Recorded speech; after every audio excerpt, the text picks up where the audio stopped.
justice for all. Please remain standing. I'm going to read a short invocation. Seek the blessings of the tasks before us. Bless our efforts with clear insight, our deliberations with wisdom, our work with clarity and accuracy, and our decisions with impartiality. Amen. Well, blew through that. Madam Chair, for purposes of action, we do need to take a roll for purposes establishing that we have a quorum to take action if you decide to. And then we can announce as people come in that they've joined the meeting. I don't want to move on with the next two items because the next two items it needs all of us for that.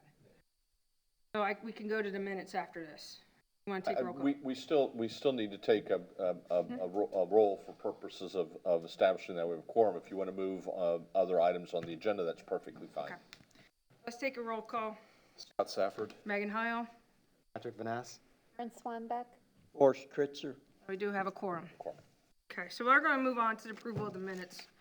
For those of us who are here, do we have any changes, issues, edits, anything with the meetings from last month, sorry? Do you? I do not. Patrick? No.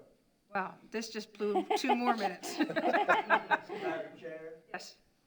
Moved, we approved the minutes as read. Second. All in favor, say aye. Aye. Aye. The minutes are approved. It's 30 seconds. 5-0. Slow down. How about we the newest member? Yeah. So, That'd be great. Well, we could do that. So, we want to welcome Patrick Vanass to LPA. Would you like to tell us a little bit about yourself and your background? 3 minutes, please. You have 5 minutes. Real slow, take a lot of time. Patrick Vanass, I'm a resident for about 15 years. Live here with my beautiful wife, 2 children. I've been working as a land use planner for over 20 years. So it's a pleasure to be here and participate in this group and help out. And I know we've got some updates to the LDC and the comp plan coming up, so looking forward to that. Good timing, because they're walking through the door right now. Get Jane here, let Jane and Dan settle, and then we'll move on to the first bit of business, is reorganization of the LPA. You want to Very good. announce the agenda item being pulled? Just want to announce the agenda item being pulled? Oh, okay, I can do that. While they settle. So for the sake of anyone listening or watching, we have an agenda amendment, which is the variance for 202-00038, 167, 177 Hercules Drive, and 4050 Bayside was withdrawn by the applicant. I'm not sure what status of it is, and It's withdrawn, so anything else, they'd have to reapply and go through the process again. it's not even a pause, it's a completely withdrawal. Complete withdrawal, okay. Surprised by the activity. Yes.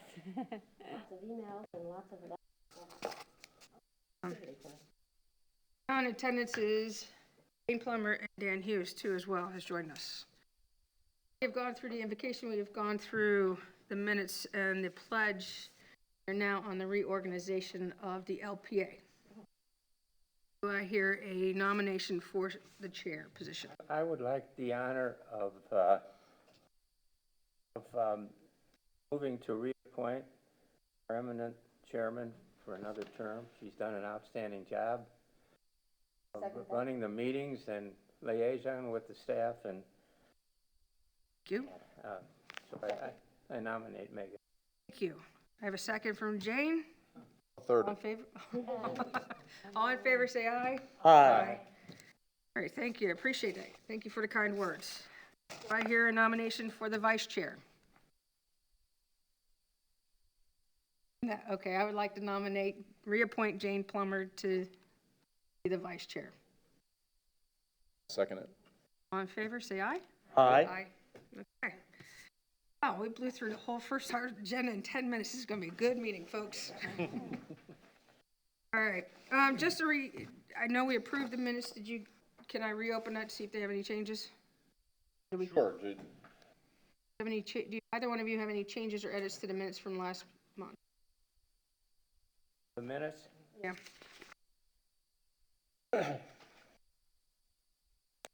Oh, surprisingly, I don't. We'll move along and open the public hearings then, starting with. Question? Yes, Is this agenda that's sitting on, is it different than what we got? it just has the withdrawn by applicant Is for that the only difference? only difference. We're gonna start by opening up the public hearing for variance 202-00052, accessory structure setback variance. Approve with conditions or deny variance 202-00052 at a parcel 4690 and 4700 Estera Boulevard to allow a relief from LDC section 34-1174 for accessory structures to be located closer to the street right-of-way than a principal structure. Madam Chair, You need to swear we everybody need in. to swear in the witnesses. That is correct. If there's anyone who's going to testify in any matter here All today, matters. please. If you're here to speak for anything. Raise your right hand. Swear to tell the truth, whole truth, nothing but the truth. With Ex regard to parte? this matter, ex parte communications. All right. None. I know the applicant. I don't know anything about the project. Ken? I know the applicant, don't know about the project. Ex parte communications have been declared. I'll read what we advertised here. Do we have anybody for the applicant speak? Starts with the applicant here. My rules of order. The matter has been properly advertised and is properly before you. All right, you want to come tell us what's up? You can go right there.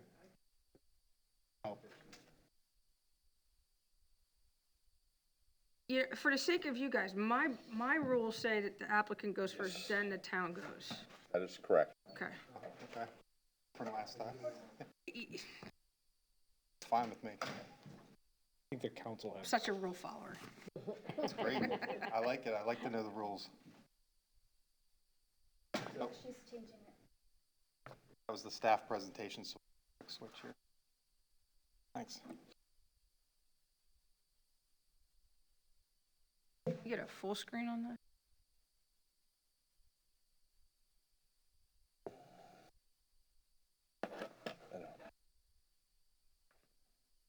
Or on the second TV, because the lights dimmed on that side. Click on that release. Yeah. You can kind of tell there's a batter up. Not working at the moment, so work on it. It's coming.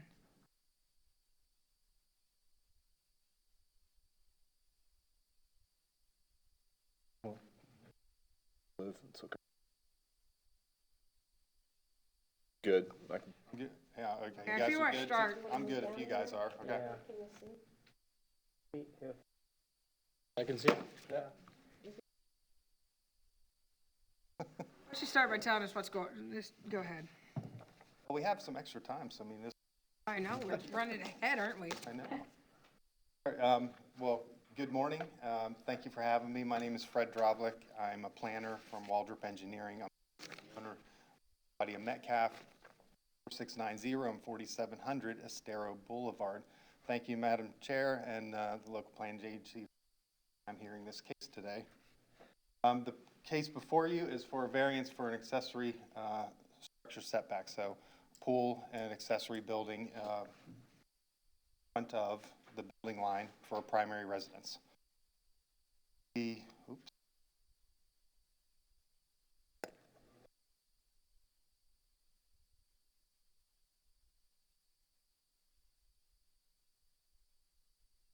Go. The location of the property, so on both sides of this piece of property is a residential home. Just to the, call it north, but it technically north on Estero Boulevard, but is Newport Beach access.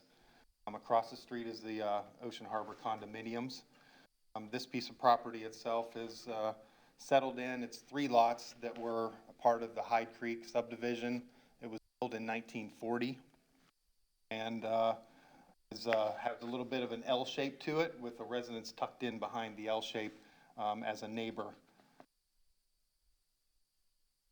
The existing home and the overall property overview shows that it's just under a half acre piece of property. The future land use is mixed residential, and it's zoned residential conservation. And then the coastal control construction line and the environmentally critical zoning is seaward of the house. That's the 1978 coastal construction line. The house is set back approximately 6 to 9 feet from the coastal construction line, and there's a deck on the back. The deck goes over the coastal construction line a couple of feet. Not a whole lot of room in the back, which is pretty typical for houses that were built to try to maximize the views of the beach and the use of the beach by their homes. So the house was built in 1940. Claudia has purchased it in August of 2013, has owned it since then, and has been making some improvements and look to make a few more improvements to the property and bring the existing home up, renovations to the existing facade of the home, and then add a pool and an open air tiki kind of structure and deck to the front of the home. So here's a picture of the property as it is today. Nice cocoa plum hedgerow in the front. There is where that Jeep is parked on that picture on the bottom right, there is a second house on that piece of property. So the existing house is there. Up towards the street is another home. Because of the clouds and the way everything was that day, it just looks like nothing turns into nothing there. But there is a house there just past the Jeep. I can show you a site plan where it shows. Single entrance, that'll stay. Single entrance to the piece of property. The existing vegetation there will change a little bit. It'll be pushed back a little bit to add some parking space. I'll show you on the site plan. But the owner, just out of personal preference, intends for it to be a nicely landscaped, fairly heavily landscaped place, and make it like a little homey jungle for herself with the tiki structure and with the pool. So the formal request is from Land Development Code Section 341174B that says an accessory structure building cannot be located closer to the street right-of-way line than the principal structure.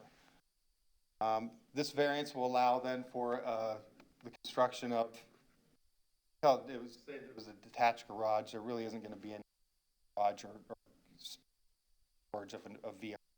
Be general storage space underneath.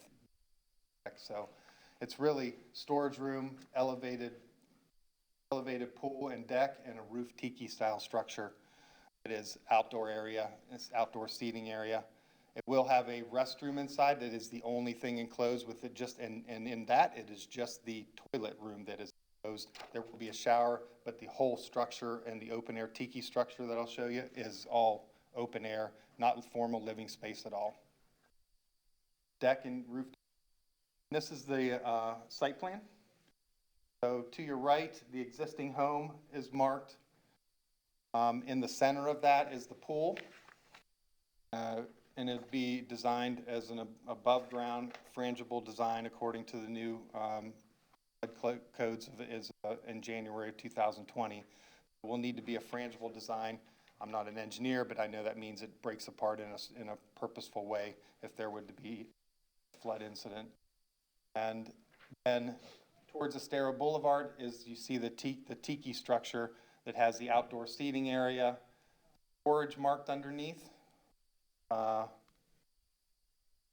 then you see stairs going into it. That is all open there, but it's just stairs going up to the open deck area. I can show you quickly on the facade and the front view, and it may help a little bit.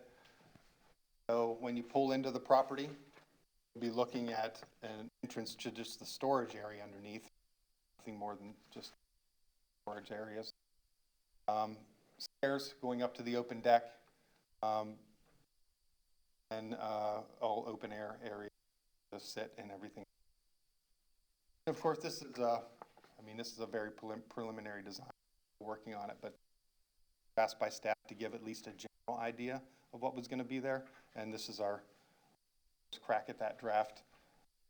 You'll get to see it and review it in the time of local development order. I'll ask questions later. Okay. It won't be too much longer, so we'll have plenty of time. I just want to leave time open at the end to ask plenty of questions. The technical pieces of the variance.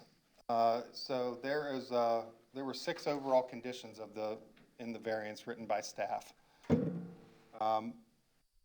We are in agreement with 5 of them. The 6th one, we just want to talk about a little because it just wasn't exactly clear what it meant, but I think we're easily in a realm where we're going to come to agreement on that fairly quickly. So what we're proposing is to have any accessory pool or structure, any structure that's have it built in this box, and we're okay with a minimum setback from a stair boulevard of 60 feet. I know the minimum required is 25. We're okay. If the condition was said 60 feet, that's fine. We can fit everything that she wants to do within that boxed area that's in the red. That boxed area that's in the red is also the variance request, so the distance from the building, the principal building structure to 60 feet from Estero Boulevard is the amount that we're getting a variance from the existing code. And then just a few things marked on there shows you existing principal structure, and to the lower right shows you where the existing other family residence is property up there on a stair.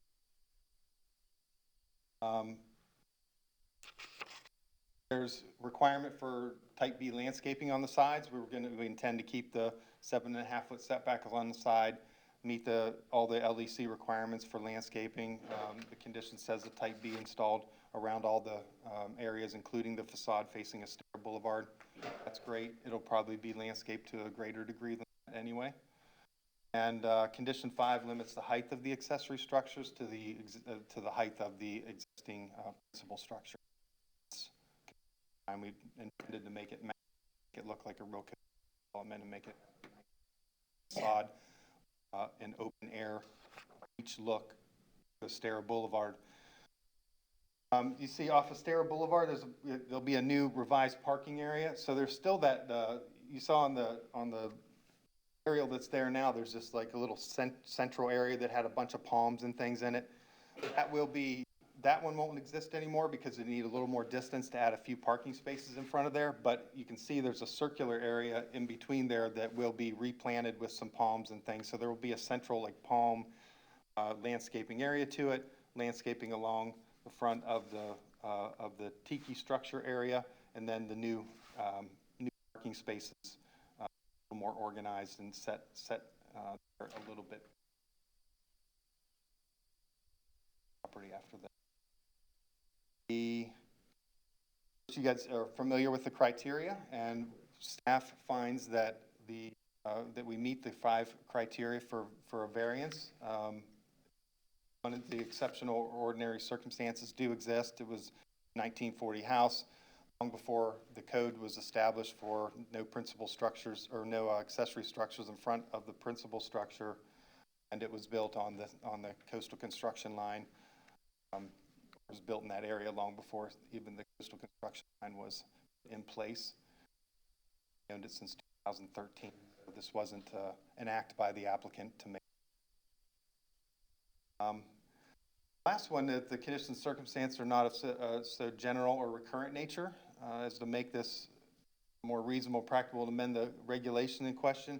And if staff acknowledges that this is a fairly common variance along this, especially that side of Estero Boulevard, and that amending the LDC to make allowances for something like this might be something to look at in the future, because this has an approved variance before to some degree. This happened before on this side of Estero Boulevard here. So, the only one that we want to talk about and just get some clarity on, or at least just agree to make it work, is condition 6 was added last week when we got the final staff report. It says that a roofed accessory structure not be located closer than the swimming pool / hot tub to the right-of-way of Estero Boulevard. So it's a little bit of a concern for that condition. I think you're trying to get at something and want to have a discussion and make it work, but the desires of the staff for the applicant, the way we had it laid out, that would eliminate everything in front of the pool, which is the entire tiki structure and open area and the storage area. So that one's a concern, but I think it's probably has to do with massing on Estero Boulevard. You know, concerns about how's it going to look driving through there. That's why we're willing to do things, landscape it as you would want, set it back 60 feet and limit the height and do some other things. So we'd just love to have the flexibility there and not have condition 6 the way it does. Other than that, to answer questions and hope that you like our project and agree that variance is approved. Hands up now. I got a question for him.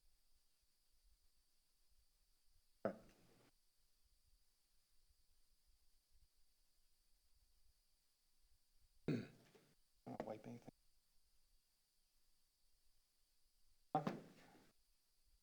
I'm trying to be careful. I think she's good.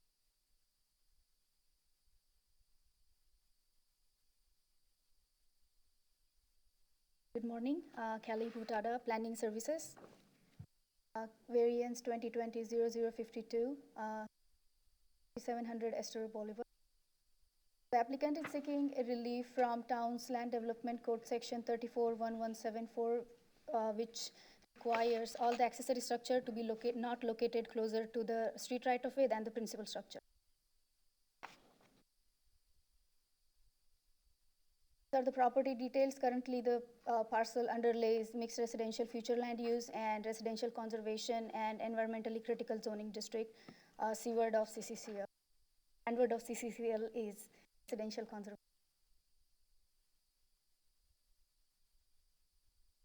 This is the existing condition. As you can see on the screen, it's a survey of the parcel.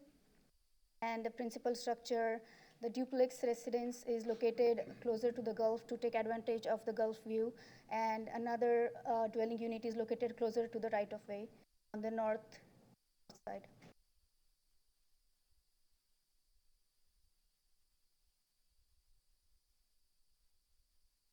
This is the proposed site plan. As you can see, the big box in the front, which shows the location of accessory structure.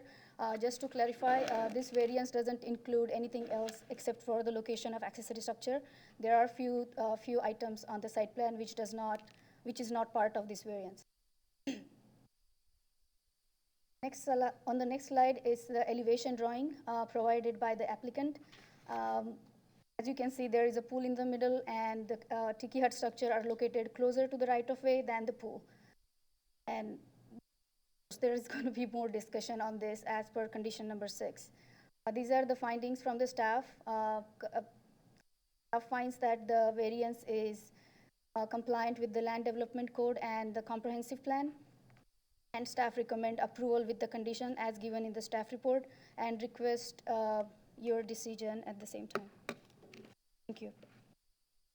Now we're going to open up for questions. Do you have questions of the applicant or the town? You had said there's going to be a bathroom. Where's the bathroom in that site plan?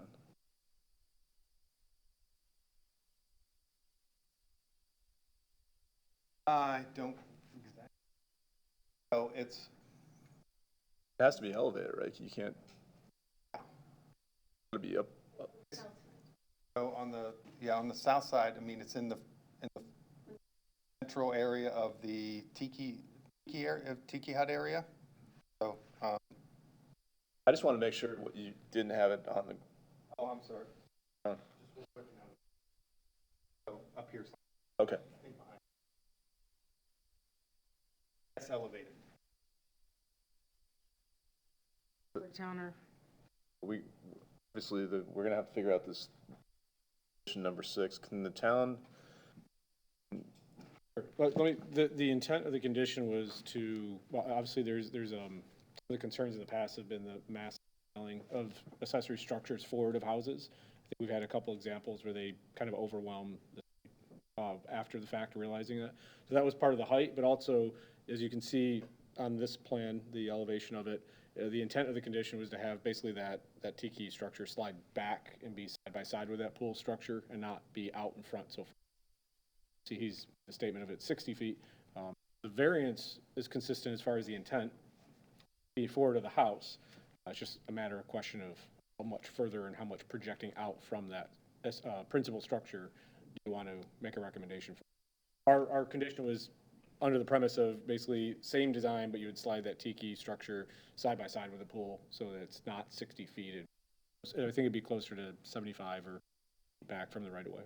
And that would give me a follow-up question to him. So you have the first structure that's up by the street, and you now are putting the second structure. How will those be staggered? Are they going to be next to each other, so we have one long wall of Austin and tiki structure, or is that going to be back behind the other structure that you have? So that other structure is set way down in the corner.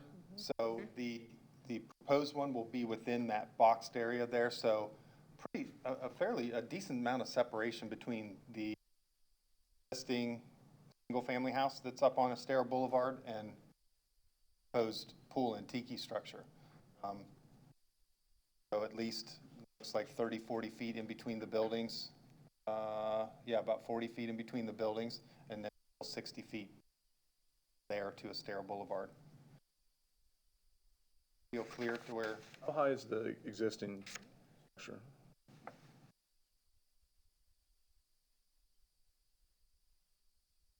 Another story? 12 feet, another, She needs to be into a microphone, so it's on the Or record. repeat. I'll repeat, yeah, I'll just repeat what I think. So, Go ahead, Come she- up here. He's going to repeat it, so.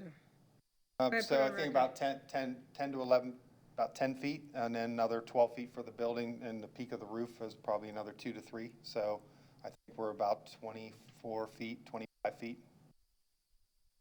If you got something to add, then you can go to the microphone and add.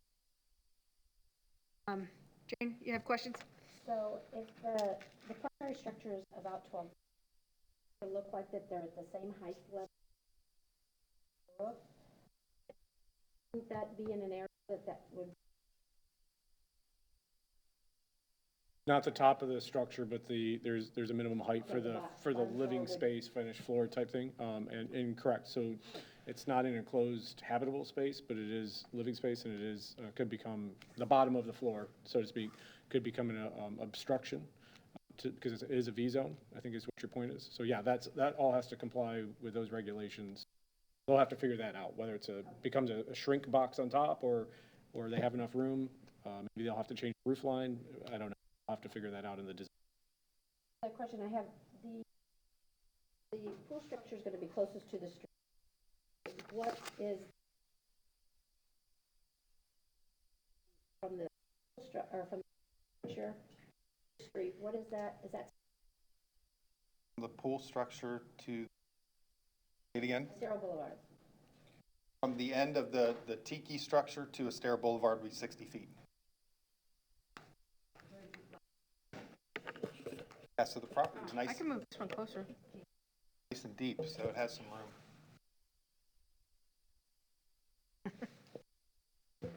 Okay. Jason, with it being 60 feet from the street, why would you have an objection to having it at that location as opposed to changing the shape of the pool and moving it forward? I mean, 60 feet seems all over what's required.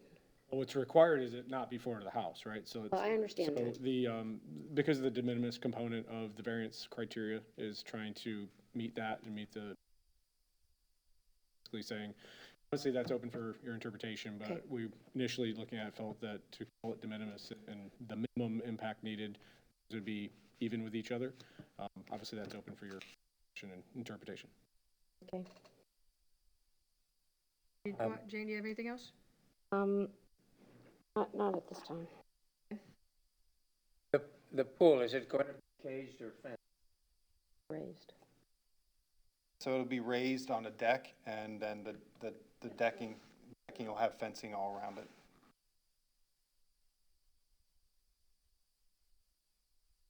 You want to tell us your And introduce yourself and then. name? Claudia. The pool will have a sliding cover that is closed whenever it's not in use. Could you speak up a little louder, Sorry, please? I'm an emergency foster contact as well, so I have foster children every now and again, and water safety is very important.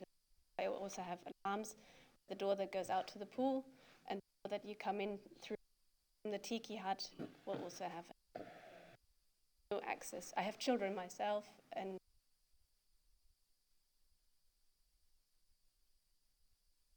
I also wanted to add, it's already very green now, but I really intend to fully landscape.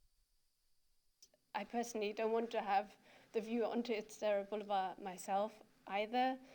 I want to really landscape it a lot, and more than it is already. And I like the way that the tiki hut would blend in because it's very jungly. It's going to disappear in the green village. Yeah, if you clarify for me, you mentioned something about the landscape would be relocated and there'd be parking in front of the land. Will there be parking between the road and the landscaping?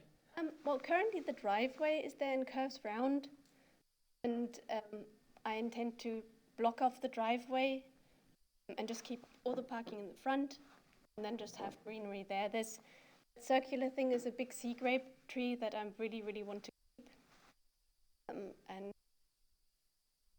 very beautiful and lovely. I also vacation rent, so I do have need for parking spots.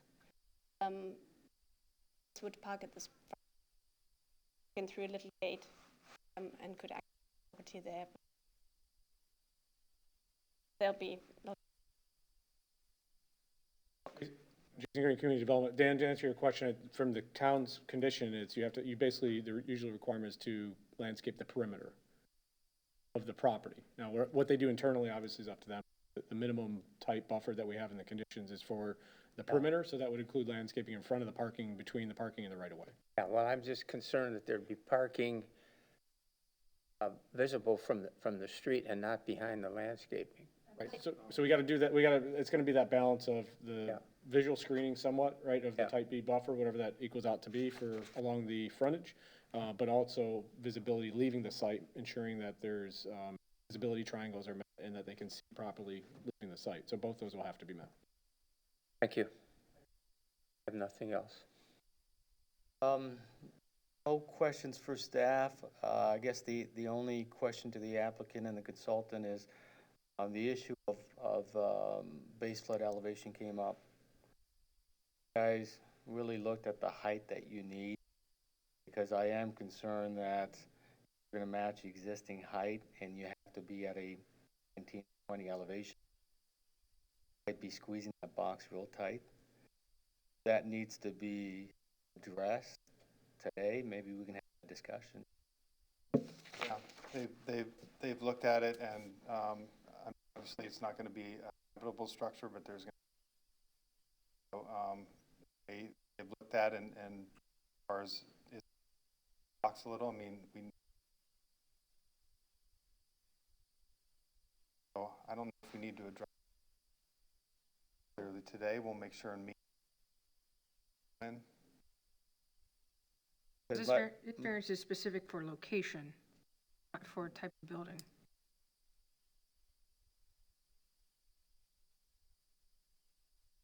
House form? All my questions have been answered. I just have one, and it might have been answered in what she just said about vacation rental, but you spoke of the residence or the other place on the partial where the Jeep was parked, that there's that separate structure right there. Yeah, there's a. Got to go to the,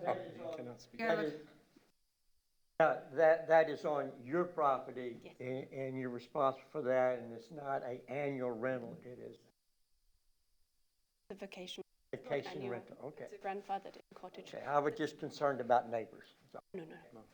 Also, I received letters from both neighboring sides that they're okay with the project, and signed it off. wanted to add about your concern with the parking space being viewed from the road. There's a very, very tall Calusa there right now. And the only opening is literally the driveway. And I intend to very much can't see. And everybody who comes always says, I didn't even know that was there.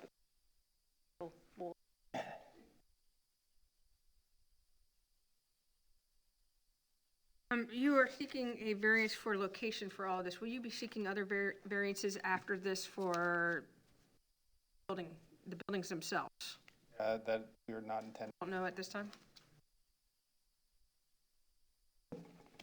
Other questions for owner consultant? None. Hear a motion? Look here.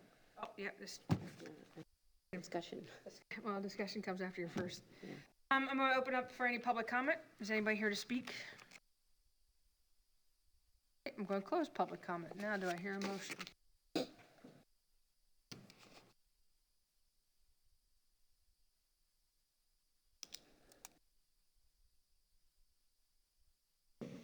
Well, I move to approve variance. Find it again.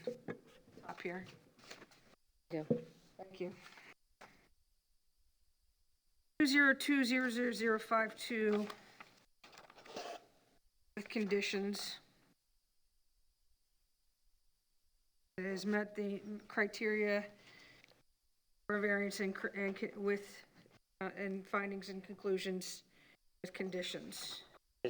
Page 72. Page 72 of conditions 1 through 6.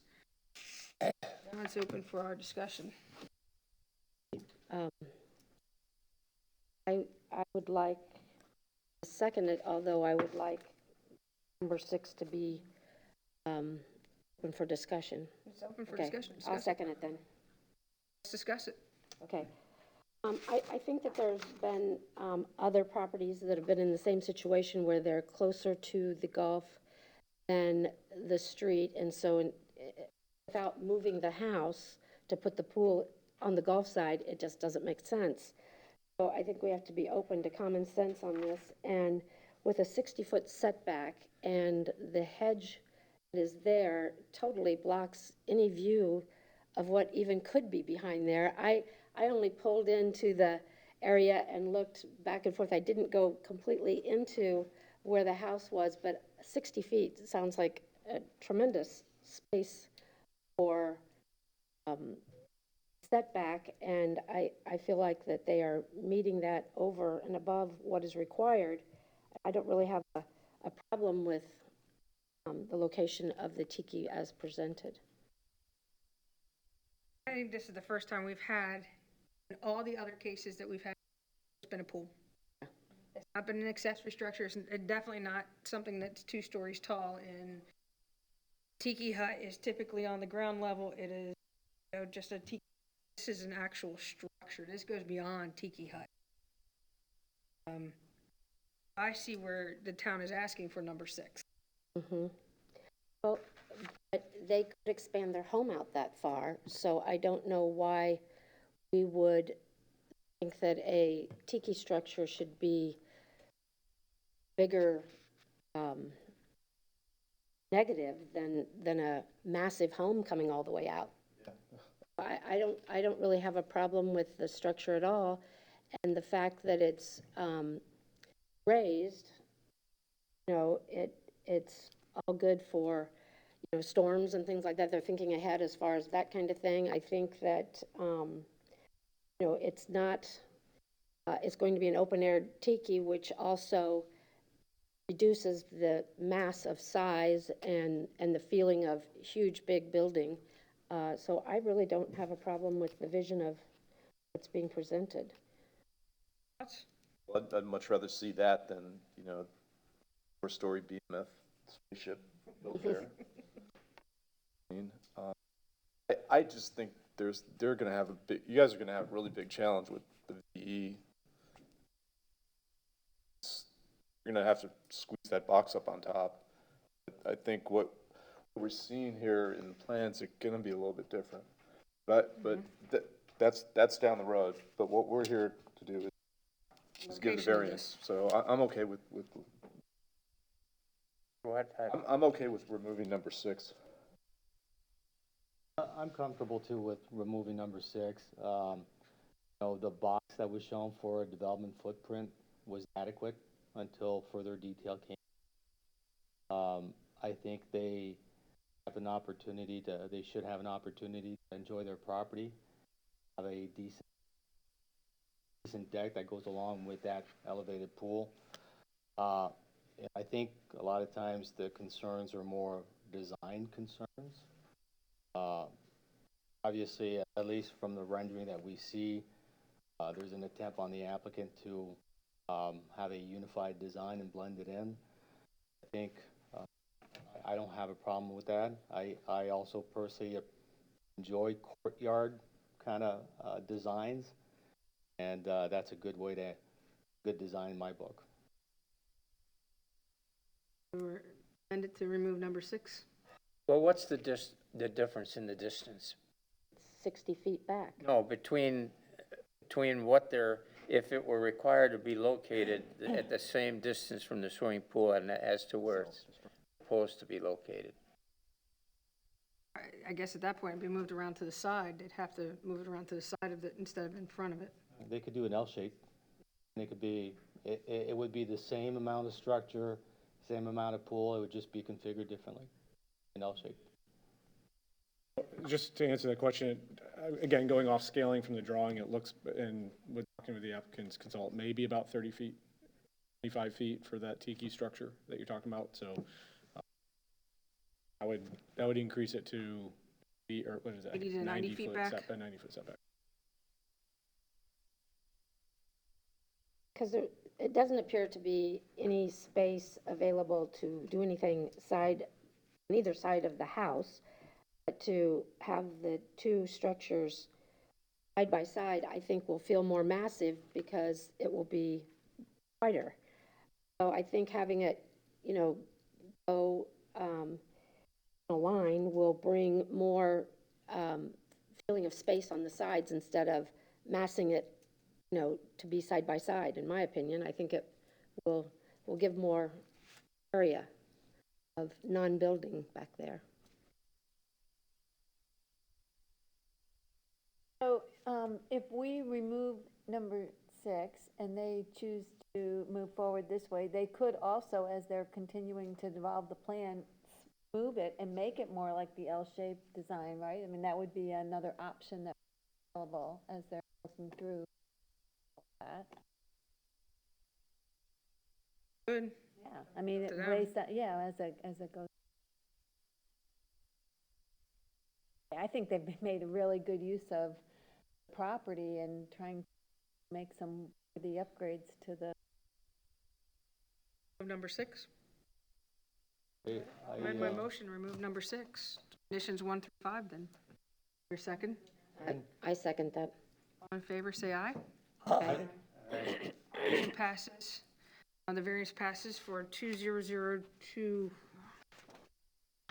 202-00052 for 4690 and 47 Stara Boulevard with conditions 1 through 5. Passes 7-0. Put along. Admit it. Couple days. All right, we're gonna open the next public hearing for variance 202-00036. Setback variance approve with conditions, deny variance 202-00036 at a parcel 5043 Williams Drive to allow for a relief from LDC table 34-3 principal structure setback from section 341174 for an accessory structure setback. Same thing. Have anybody here? Were you here and sworn in? Did you get sworn in? Were you here at the very beginning? I haven't been sworn in. Yeah, I can understand.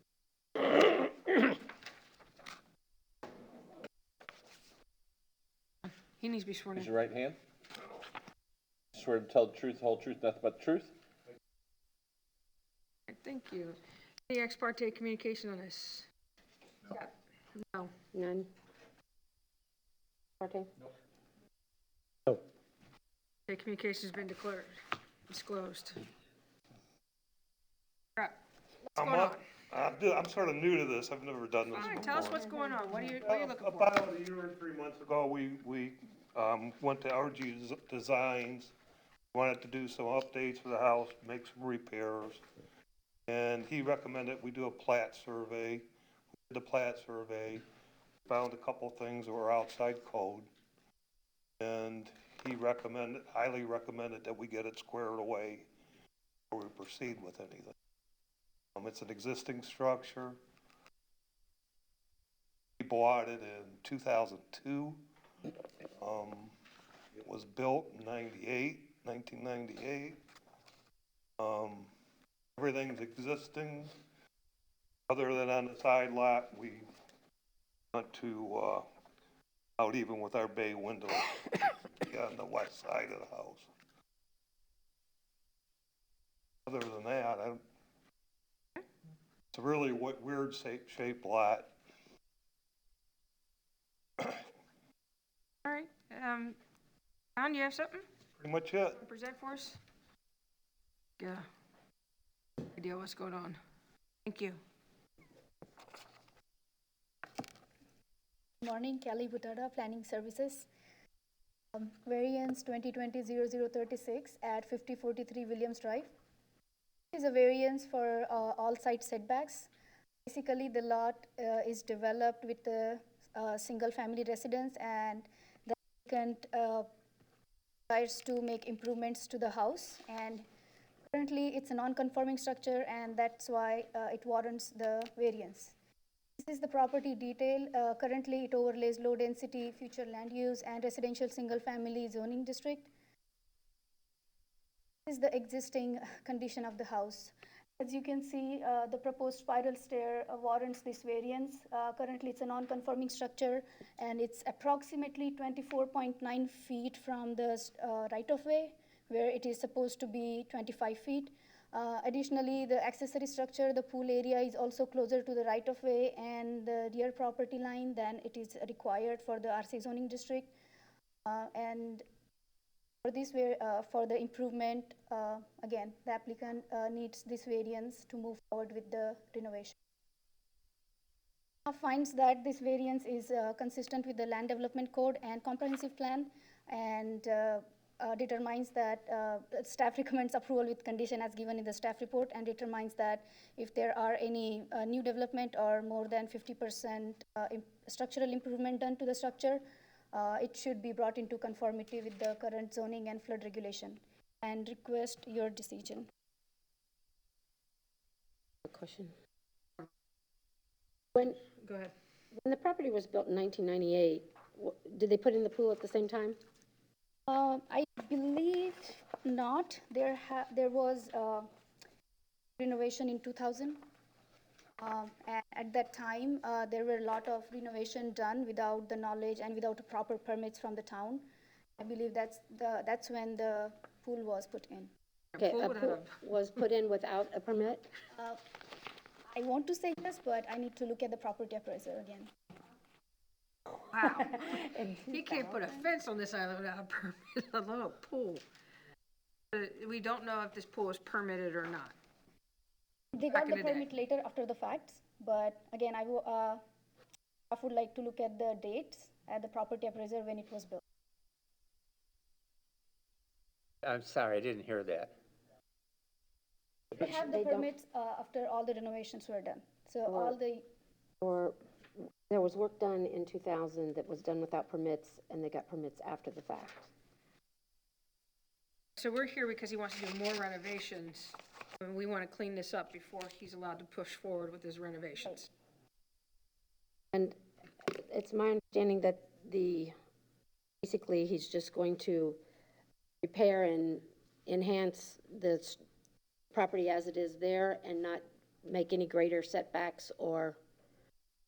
That's correct. I believe it's just the stairs that the applicant wants to put in, but... Yeah, right. Wait, go, wait, stop. To the microphone. Well, I was gonna... Point something out. On the west side there, we want to enclose the entranceway. Okay, propose that, so we'd come out even with those. Are adding to it. That's the thought. So you're increasing the encroachment out to the 24.9 that is existing at whatever point is the furthest out? Is that what you're saying? Stuff was all there. I mean, I don't know if it was in code at the time and the codes have been changed or. Yeah. I guess the question is, the front porch would be, front of the house is it the front of the house or the front of the pool that is at 24.9? The garage pretty much faces Williams Drive, okay, but the entrance to the house is on the west side there. The steps are there, yeah, right there. Drive by this every day. Yeah. So, Yeah, It's a really strange. I apologize. I did cite you. In fact, you people weren't here earlier this summer. I trespassed all over your property without your permission. And you've got an air conditioning unit out there on that west side, as I recall. No, Oh, there's some sort of equipment there in there, though. there's no equipment there. No? It's the stairwell. The air conditioner is Right on there, the where north he's side. pointing. Yeah. There's a stairwell. Yeah. Okay, I thought there was something besides the stairwell. Okay, There's a storage area under the stairwell. that's what I'm thinking of, I think, yeah. Okay.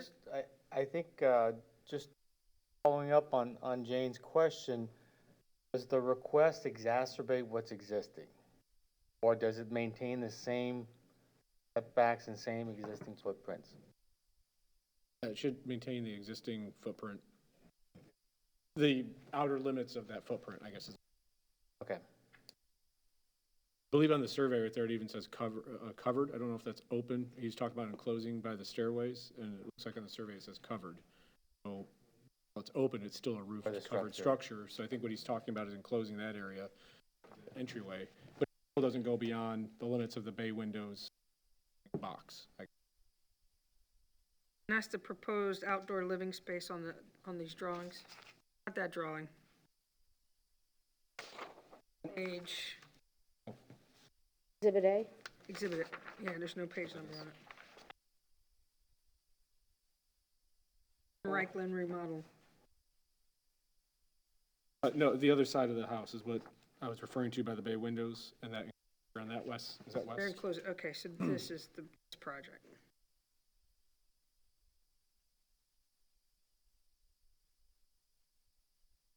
Do you have anything? Oh, I'm good. Thank you. I have a question for the town. What exactly are you trying to accomplish with condition number 3? Who determines what substantial damage or substantial improvement is? The building official will, and basically your variances don't carry forward to if you have to demo and build a new structure. Oh, you're talking about the entire house, not just Substantial what improvement he's essentially repairing. is it's unlivable, and there's some other criteria that Okay. go with it, but it's beyond repair and livable. Don't know if you have to demo the whole thing, substantial improvement, but that's after post-storm analysis, they go through the structures and identify those that are Okay, I got you. require substantial improvement. Sometimes the insurance companies make that determination, but essentially if they say the house has to go away, the variances don't carry forward. It Okay, has to bring it gotcha. back into code. We do the same thing with the flood stuff. If you have a structure that you're making substantial structural repairs, say to the pilings, and it's an opportunity, you have to raise the house because of, say, 50% rule, we also make that meet setbacks where possible. 'Cause it's an opportunity, if you're cutting all that bottom off anyway, opportunity, it's just as easy to move it over a couple feet. This is really geared so that it's setbacks and the variance don't apply to a future building or. Good. Wouldn't that be true in general, under the land development code? I certainly hope so, yes. I mean, Great equalizer's a hurricane. everything back in code. I don't have anything. Entertain a motion? We have to have the Entertain, public- do I hear, oh, we gotta do public hearing, any public comment on this? Public comment, so I'm closing public comment. Do I hear a motion? I'll make a motion to recommend approval as stated by staff. I'll second that. That has met the conditions of approval, criteria for approval, and the conditions set forth by the town. Right. And you'll stumble on that every time. All right, do I hear a second? Seconded. You seconded already? Madam Chair. Sorry, I didn't hear you. All in favor, say aye. Aye. Any opposed? That passes 7-0. Thank you.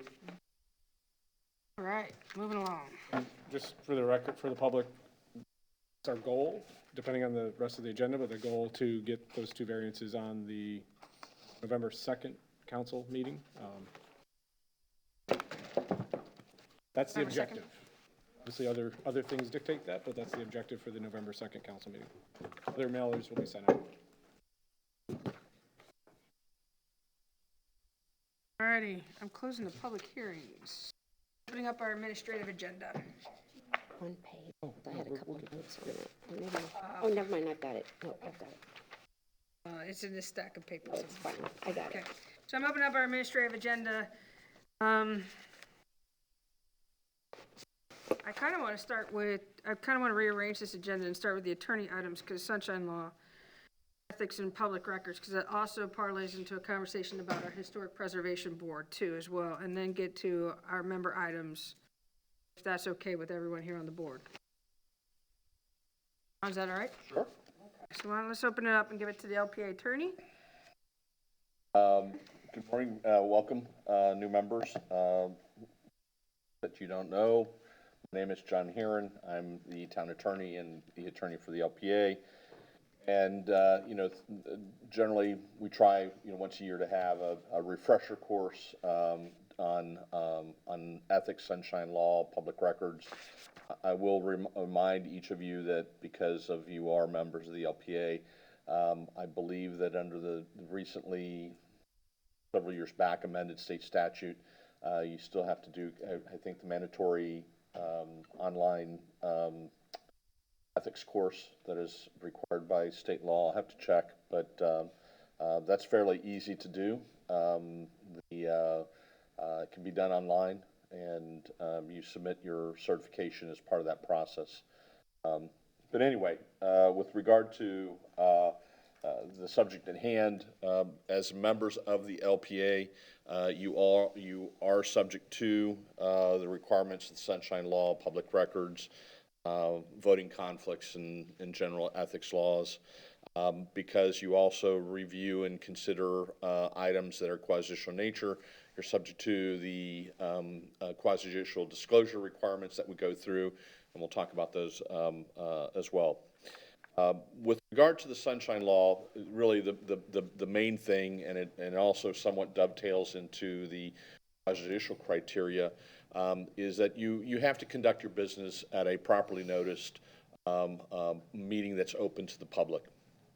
As a general rule, again, because many of the items that are before you are quasi-judicial, they also are public hearings by definition. Those also have to be noticed and advertised, and staff takes care of those. We provide those in your staff report, so that's documented, and that the meeting has been meets all the requirements of the Sunshine Law, as well as the code for noticing and it being open. Again, the key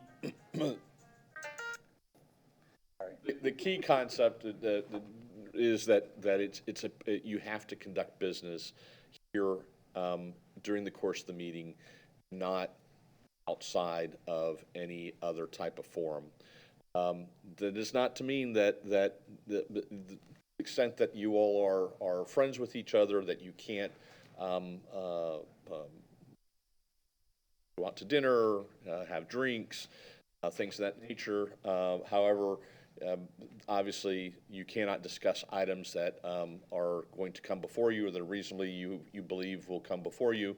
And you have to make sure that you don't discuss those kinds of items except here. Again, repeat myself, to the extent that there's the quasi-judicial concept, that is also something that you have to keep in mind. A number of years ago, well, decades now, there was a court ruling that since you are the equivalent of the judge and jury, you have to conduct yourselves in like manner. And so it is improper for me or any other litigant to contact a judge outside presence of opposing counsel without prior notice and everyone being available and having an opportunity to be there. Well, the same applies to you all. You really shouldn't be having, or the court said in that case, you shouldn't be having contact with parties that are coming before you, whether it's applicants or opposing parties or neighbors, unless you're all together at one time.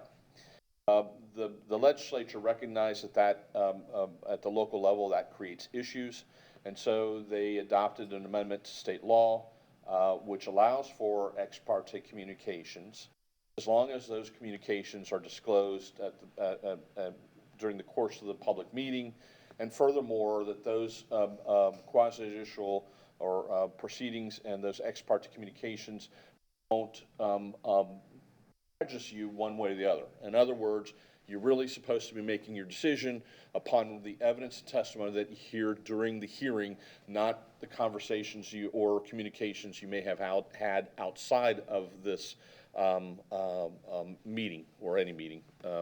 And so there are different theories or different ways of conducting those. In some instances, I know both appointed and elected officials who just simply say, I'm not going to have any communication with anyone. So if someone reaches out to them via email or phone call or at the grocery store or wherever, they just simply say, you know what, this is quasi-judicial. It really is inappropriate for me to be having this communication with you. You really need to come to the public hearing or submit your comments to the clerk, and then they'll be made part of the record. Thank you very much. Move on. Conversely, you do have the ability to, under the existing rules, to have those communications, but you must disclose them. And to the extent that they are extensive communications, you need to be able to articulate that, for the benefit of the other side, if there is another side, that it's not going to affect your decision, that you're going to base your decision on what you hear during the course of the public hearing and not what took place or what you may have heard or read outside of the public meeting. And it's just a recognition that in some instances it's just very hard sometimes to stay and not be subject to those kind of communications. And that's why the legislature created the exemption or the ability to have them subject to the disclosure requirements. Ex parte communications do include site visits. So to the extent that you have a site visit, then it also should be disclosed, and you all routinely do. And I commend all of you for following the rule in that respect. Again, is there any limits or boundaries to ex parte communication? Any place that we may cross the line that, well, go too far in our communication with them? Well, I would say that or is it open season as long as we say we saw? Is it open season as long as we say we did it? I think, well, again, that you did it and that it's not going to prejudice your deliberations. I think that you really need to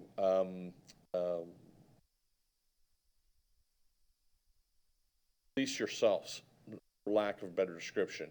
And by that I mean is that if you're at a social event, for example, and someone, comes to you and says, oh, you know what, I just want to introduce myself. I happen to live at so-and-so.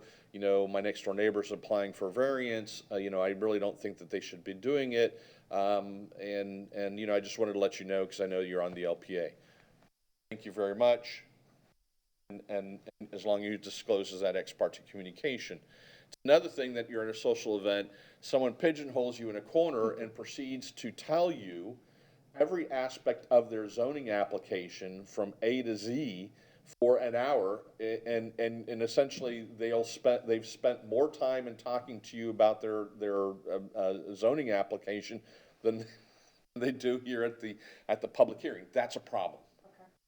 And you know, if you find yourself in that situation, my recommendation to you is that as quickly as possible, you stop the person that's having this lengthy conversation with you and say, I'm sorry, but you know, the appropriate venue or for this type of discussion is at the public hearing, and I need to disclose this conversation. I will, and we really should stop at this point. We just, okay, so that goes back to another little question I came up with, and you guys interrupt too, about you had said if somebody came up and said that my neighbor has got a variance up and I don't like it. We have to disclose that as much because we haven't talked to either side, or? You should disclose in abundance of caution any ex parte communications. I would rather you all be over-inclusive than potentially under-inclusive. It'd become known and someone then raised that issue, oh, well, you know, I found out, after they granted or denied my application, that they'd been talking to my neighbors. What about and it wasn't disclosed. What about the emails? Because I know some people don't respond at all. I usually respond, thanks for your input, just so they know I read it. Is that okay? Not okay? That's okay, but again, I would again be careful about engaging in a full-blown exchange and beyond just acknowledging that you received it. I think that's where, again, where does the line get crossed? Where do you stop the communications? Again, there are some appointed elected officials who get those emails, say, I thank you for your email. I'll going to save this and not look at it, wait till the meeting, and that's it.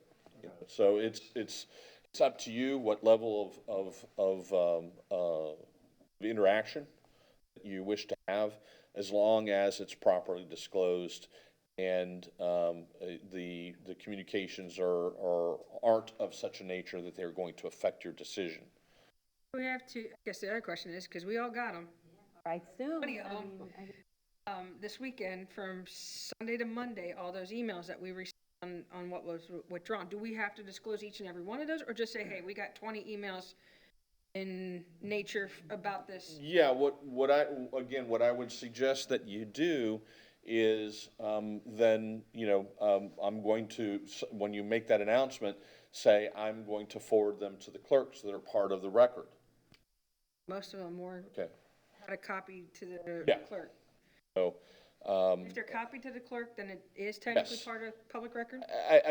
Yes, it is, but in abundance of caution, you can, just to make sure. And I think that the distinguishing factor of, well, I got 20, do I have to identify each individual person, is just, in some instances, not always, but in some instances, they're, hey, here's an email, cut and paste it.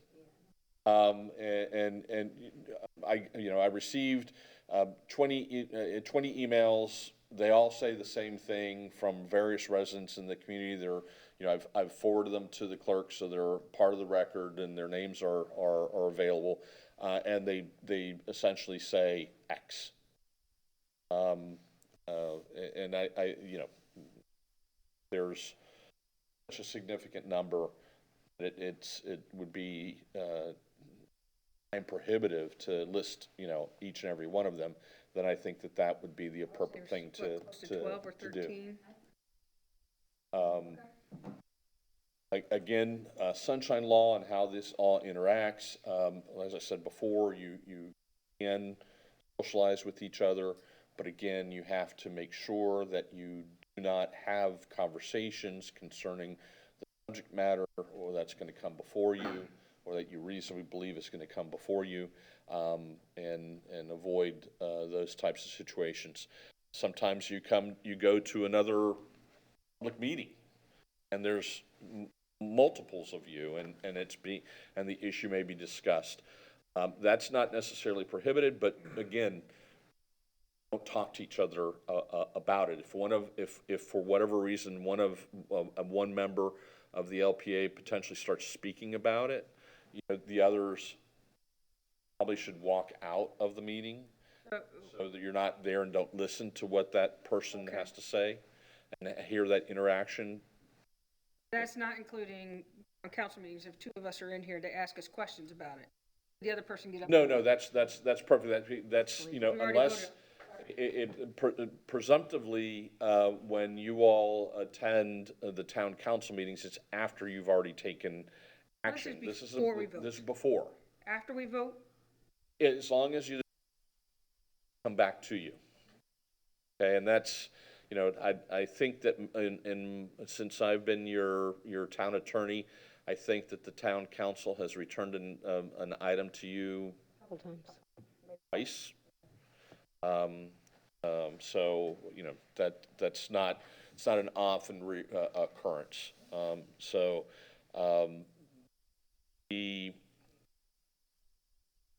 And most people think about the Sunshine Law in the same context as they do the public records. They are related, but they are distinct, and the requirements are different, or they touch on different subject matters. You do need to be aware of both. In this context of the public records, basically from the moment that you were appointed to this board, any interaction that you all have, those emails, those communications that you have, if particularly in writing, you have to preserve and maintain as public records. So my suggestion that I've made to every person is to create a separate folder in your, if it's a Gmail account or Yahoo or whatever it is, just drop all of those emails there or copy the clerk every time you receive them. Forward them to the clerk and be done. We do that? You Right. can. But I would caution you that the responsibility under the public records law is on you to maintain it. So if you don't forward it to you, if you miss one, don't delete it. I mean, that's why I suggest, unless you're very most obsessive compulsive in immediately forwarding things to the clerk, I save it. Just, that's the better course of conduct, because there's some cases out there and some attorney general opinions that say that it is the responsibility of the individual board members to maintain the record, unless you know for a fact that it's been forwarded to the government agency. For how long? Normally the records retention is for emails, I think, is 4 years. We can check to make sure, because I have emails that I saved for 15, 20 years. So, and I'm not kidding. I mean, just it's just the way I am. So, but the emphasis I want to make is that it is your responsibility for doing so, as well as all outgoing emails. Any communication, any written communication in the normal course of doing business, government business, falls within the broad record of definition. That includes text, by the way. Okay, so again, if you receive text, you should be either saving those on your phone or moving them somewhere to some archive where they can be accessed if in fact there is a public records request for those documents at a future point. Videos, ironically, when I first started, in doing this, electronic technology was just becoming, wasn't even widely available, or put it that way. I was probably one of the last generations where I was taught how to do research in books and not online. So, all those things that we now take for granted from an electronic standpoint, all potentially fall within the definition of a public records, because it is very broad. The case law says that you're supposed to interpret it very broadly. So if someone sends you a video is a public record. And it needs to be maintained and preserved for the requisite time period. To the extent that you actually take notes, you use, although that's becoming the exception rather than the rule, those should be maintained as well.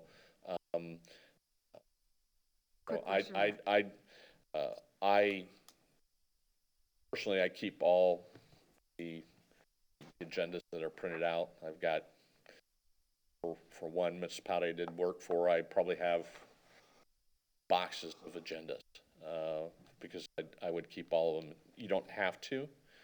I'm just saying that if you write down something that's related to your responsibilities as a member of the LPA, that document or that writing also becomes a public record. My question on that one is that in my packet, I will write my question out that I have on that section, but it's not real, and I'll ask it here in the meeting, putting it on public record. Does that still mean that question that is, when did they purchase this property, need to be part of public record still? Even though I asked it here in the meeting? If you don't keep your, if you don't keep, I mean, there's an exception for public records. It's called the transitory exception. So if you're writing notes to yourself for something that is, that you're asking about and conducting, then no, you don't. Okay, but if you're taking extensive notes, or you've written up extensive notes about something that you're in preparation for a meeting or after a meeting, then again, depending upon the scope of what you've written, it potentially could. But if you're just writing notes to yourself to make sure that you don't forget to ask that question, no, that generally wouldn't, and would be considered to be a transitory note as long as you ask the question on the record. What about communication with staff if you want additional information? If you're sending an email to staff and asking for that, yes, and arguably it all potential ex parte communication, because you're an impartial decision maker. Staff is one of the parties to the matter. So if you're having extensive communications with staff about a particular item that is quasi-judicial nature, then yes. And keep in mind that many of the things, probably about half, maybe a little bit more than half of the things that you see aren't quasi-judicial. Every time you see an ordinance or that's legislative in nature, and obviously that doesn't require disclosure of any communications you may have had with staff. It's the site-specific application of the code to a particular piece of property, rezoning, variance, whatever may be the case. Those are what are considered to be quasi-judicial nature. And if you do have communications with staff, is obviously one, a public record, and two, depending upon the nature of the inquiry, may require disclosure if you have extensive communications with staff. It's just simply, hey, I didn't, I'm missing page 3 of the staff report, can you provide that and explain? Then that's one thing. It is a public record. It may not necessarily be the equivalent of quasi-judicial ex parte communication, but again, my view is always err on the side of caution, because by erring on the side of caution and being conservative in your approach and your analysis on your behalf, It avoids problems. Always feel free to give me a call if you have any questions regarding any of these issues at any point. That's my job. That's what I'm here for. So, I Question, as my memory serves me, we quit saying that we did site visits if we didn't communicate with the person at the site. Are we supposed to say site visit? Yeah, because the reason why they're considered to be ex parte communications is you're observing. You're going there for the specific purpose of identifying, the site.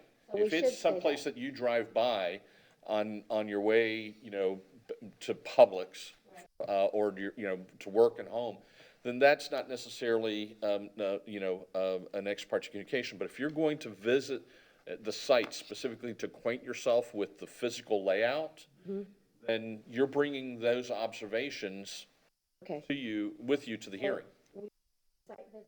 Site visit, Unless we speak to didn't somebody, speak then to we anyone, say, okay, all right. And the other question I had, can Jason or Patty or somebody send us the online site for ethics so that we're all taking the same course, know exactly what we're doing? Yeah, I'm trying to think who it is that APA puts on one every year, and I think we have some online training for that. yeah, It would there's just some be on- good if we all had the same location instead of picking and choosing. Yeah, I know that, as a general matter, that the clerk provides, the same, website information to all the new elected officials in every year, because it's, in its infinite wisdom, the Florida legislature felt it was necessary that, certain members, elected officials and others have to do this on a yearly basis, but they don't have to do it. Of course. I believe there's some specific training, I think it's online for, specifically to LPA Planning Commission members, and so to find that and see what that costs, and I think it's been a couple of years since new members, so take a look at that. Yeah. Again, there's if you haven't already, and you can get with Amy Baker, the town clerk, new members are required to certain classes of, board members, and because here's why we're having this conversation. The LPA is actually an entity that's created by state law. Every local government in the state of Florida is required to have what state law has designated a local planning agency. Some places call it Planning and Zoning Board. We happen to call it LPA. It's a statutorily created body that you fulfill. You have certain responsibilities under state law, and so as a result of that, you all are office holders, even though you're appointed for purposes of this compliance with Chapter 163. As a result, certain things apply to you all that maybe don't apply to other advisory boards, and one of those things that my memory serves me correctly is your financial disclosure forms. And so as new board members, you need to file the form initially yourself, and the clerk can help you with the supervisor of elections. Once you get on the supervisor of elections, once you submit it, they put you on your mailing list, and you'll start getting the form once a year. They'll send it to you via mail, and I think now they also may send it by email. And just, you need to fill it out, and I have to do it as well. I have to do it. I filled out mine, I sent it in, and there was a box on there that said about the ethics class. I certify that I didn't check that, so Yeah, well, should I expect that it's gonna come back to me, or do I have No, to? no, it won't. What will happen is that within a certain period of time, it may come back to you, but you can take the class, get your certification, and email it, and it'll go into your file, so to speak. If I remember correctly, it's, again, don't have to take the ethics class, so Is that, it specific to, holding a position like this, or any, it's like, we do our ethics as part of the ICP certification, is that good enough, or? the filing the form and checking off that box is unique to you being member of the LPA. Yeah, okay, so it's a specific. But the fact that you do your training and you may get a certification for ethics from the APA will probably serve to meet your requirements for the state's requirement. Gonna say, any questions on specifically sunshine law? Do I move For on? public records law. Public records. I think this last voting conflicts is, It's really not that too, that complex. One, there's a state statute that says unless you have a conflict of interest, you are duty bound to vote on the item before you. What constitutes a conflict or ethics or voting conflict? Generally, it's an item that's before you that either will inure to your benefit, that you'll receive some gain, or someone that is related to you is involved and will receive a gain that's unique to them because of their relationship to you. There are some nuances, particularly as it relates to you all, because you deal with certain things that affect property. And so, one of the most common questions I've gotten over the years is, well, I live in that neighborhood where that property is being rezoned. Do I have a voting conflict? And as a general rule, obviously, the closer you get to the particular piece of property, the greater the chances are that there's going to be determination that you have a potential voting conflict that needs to be disclosed, would prohibit you from voting. But not necessarily, because and this is kind of one of the weird things about this area is that the Ethics Commission use a lot of the decision-making that you do, as well as the city council does, that you're in your legislative capacity in particular, is that you're no different than anyone else. So you are affected to no greater degree or lesser degree than anyone else in the community. Obviously, if you're immediately next door, it may pose a different issue. The thing that you must remember about the ethics rules and the voting conflict rules is that the entity that makes that decision is the Commission on Ethics in Tallahassee. Not me, not the town. So now, I know after doing this for as long as I have, I'm very familiar with the voting and ethics rules and regulations and the decisions. But at the end of the day, I cannot advise you. You cannot rely upon my advice when it comes to an ethics or voting issue. The only entity under Florida law that you can rely upon is a decision from the Ethics Commission. The Ethics Commission is very accessible, very easy to work with. The attorneys that work for the Ethics Commission have been there for a long time. I know I've dealt with most of them.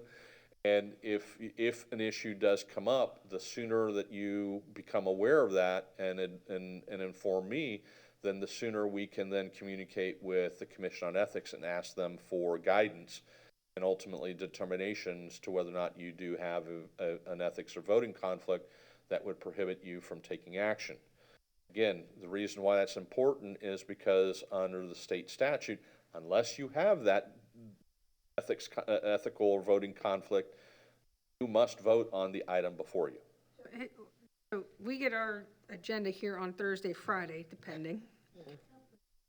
And No, then it's horrible. we're voting on Tuesday. Is that in sometime, 99% of the time, we have no idea what's popping up in front of us until we see our agenda. Is that enough time to notify you, to notify Ethics Committee to get an answer back to vote? Yeah, Because there's a good chance it could. Generally, most of the issues that Unless Monday is a holiday. the conflict, the voting and ethics statutes while they've changed from time to time, not a whole lot. So you know, I mean, there are some instances, like, sometimes you all will ask me a question and I'll answer, you know, and you may think, well, gee, how the heck does he know that answer so easily? It's because I've dealt with the issue before. Same thing with the Ethics Commission. Their attorneys have been there for so long and have dealt with pretty much every conceivable ethical issue that they're able to, in some instances, when I've called them before a council meeting, you know, and they're like, oh yeah, you know, ethics opinion 2932 deals precisely with that issue, and here's what it says. And I'm like, really?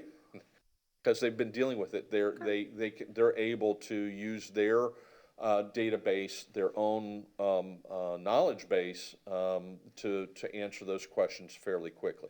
That's an official, but you're saying you have to vote unless you have an official. Right, you should. Now, So- you know, you know, there are instances where, because of, you know, the issue comes up at the last minute, or a certain aspect of the matter is not, you know, doesn't come to your attention until, again, the last minute, and it's not, you know, there's just a physical inability to potentially reach out to the Commission on Ethics. Then in those instances, I would recommend that, my guidance would be to refrain from voting on the matter because of the appearance of a conflict of interest. You know, one of the things that I've learned over the years is that sometimes it's, you know, But again, perception sometimes becomes reality. And there's a concern, then, and it's a well-founded concern that you yourself, you know, have that feeling that, gee, I really shouldn't be voting on that, and you haven't been able to reach out to the Commission on Ethics, then it would be my recommendation that you refrain from voting. You can always follow up after the fact with the Commission on Ethics to confirm that. you don't have to, well, I guess my question is, you don't have to actually, if you really feel that this is a conflict, you do not technically have to have a. That's correct. response from the It's ethics committee. the issue is the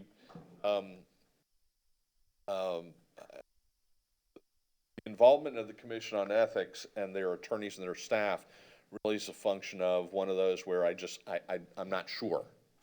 If you know, if it's you know, looks like a duck, waddles like a duck, quacks like a duck, then it's probably, you know, it's going to be a duck, and they're going to reach that same conclusion. It's those either borderline or, you know, I'm just really not sure how this plays into the issue. Certainly, you can reach out to me again. I can advise you and inform you, and you know, you can then make an informed decision on whether or not, you know, based upon the inability to reach out to the Ethics Commission on short notice, whether or not to declare a conflict. One last thing, once a conflict is declared, you do have to fill out a form and provide that form to the clerk. They have it available readily. Declared, or if you decide not to vote for it too. You have to have that. You have to, if you don't vote on it because That of form's filled out. a declared conflict, you must fill out the form. Question. Yes, ma'am. As a realtor, if I sold something to somebody and they come before us, that gain has already happened. Is that correct? Generally, yes. Okay, I can understand if I have something listed and somebody walks in with a case in front of me because I do have potential gain from that property.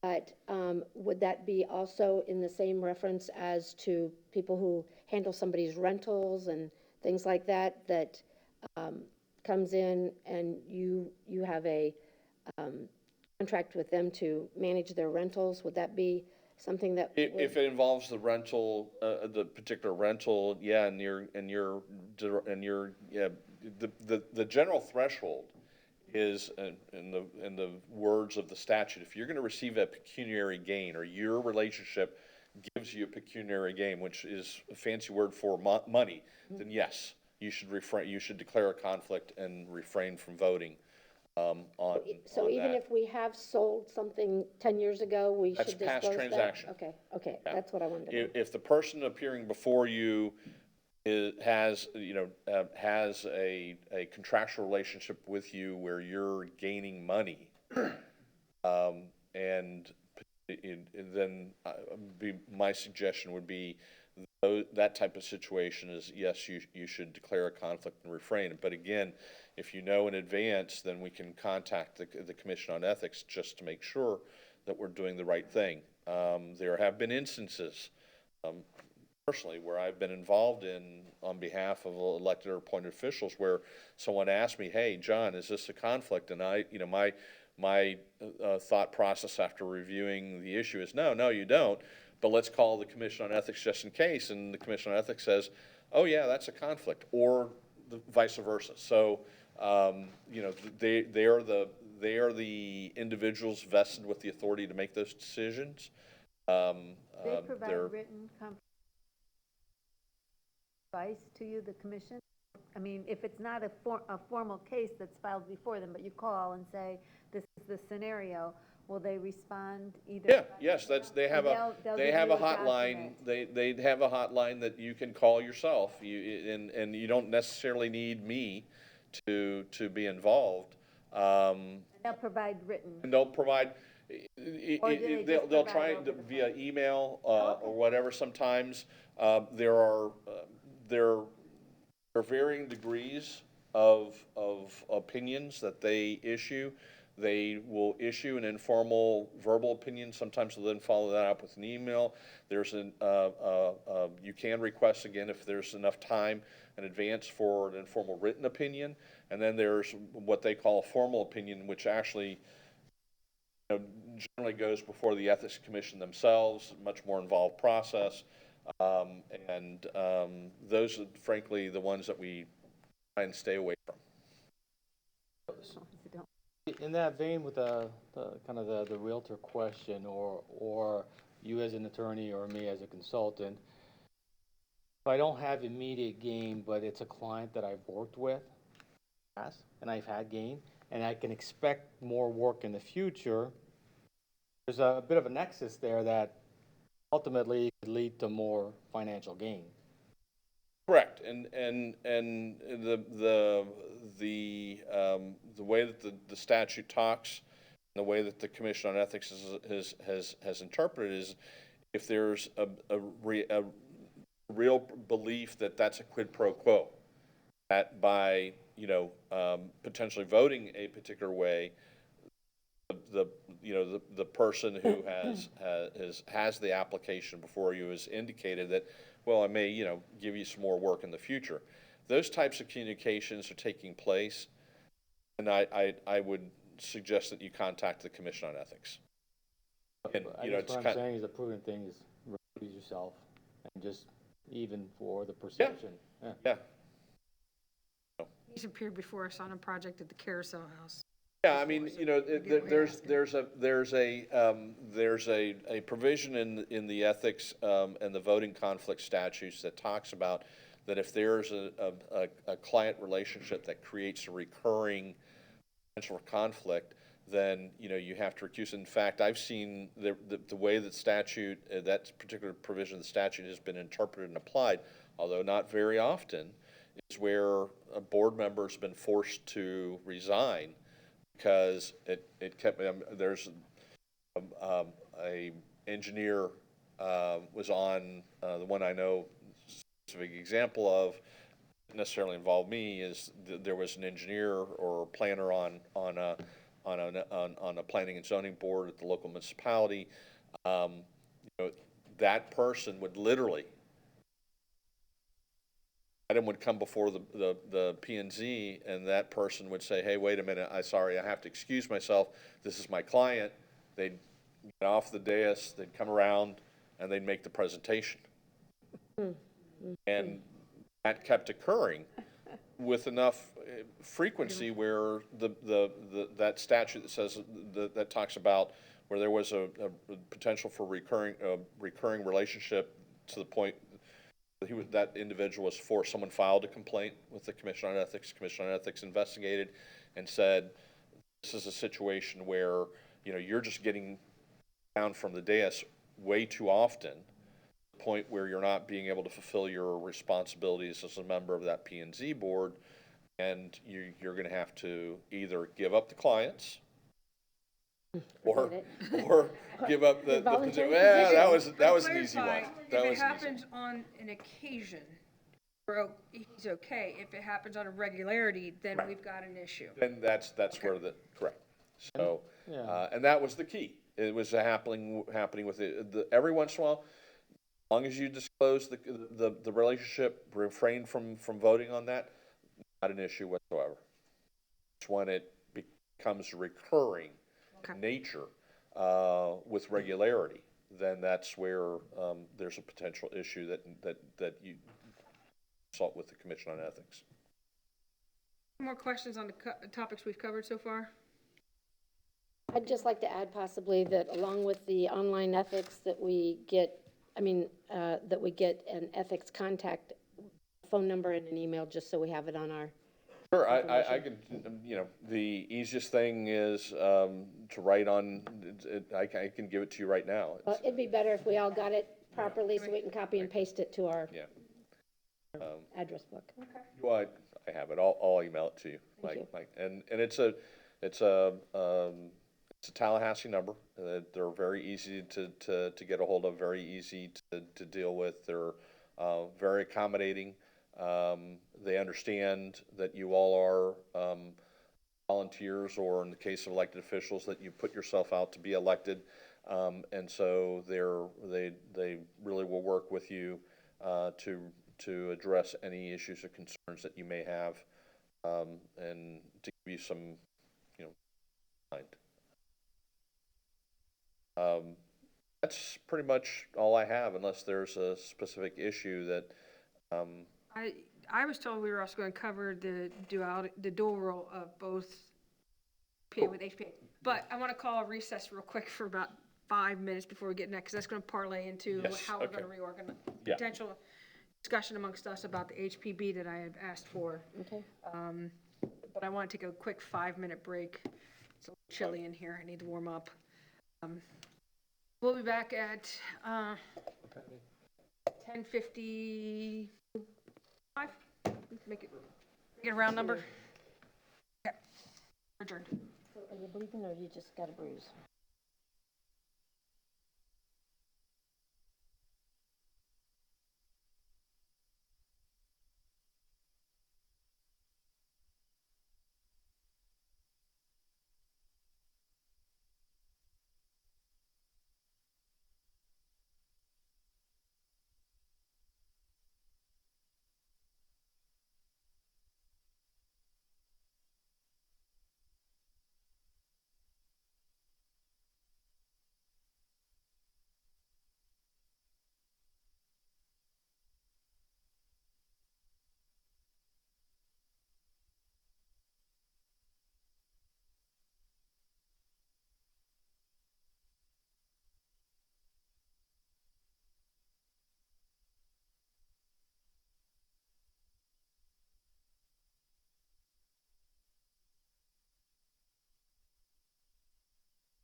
used everybody yet?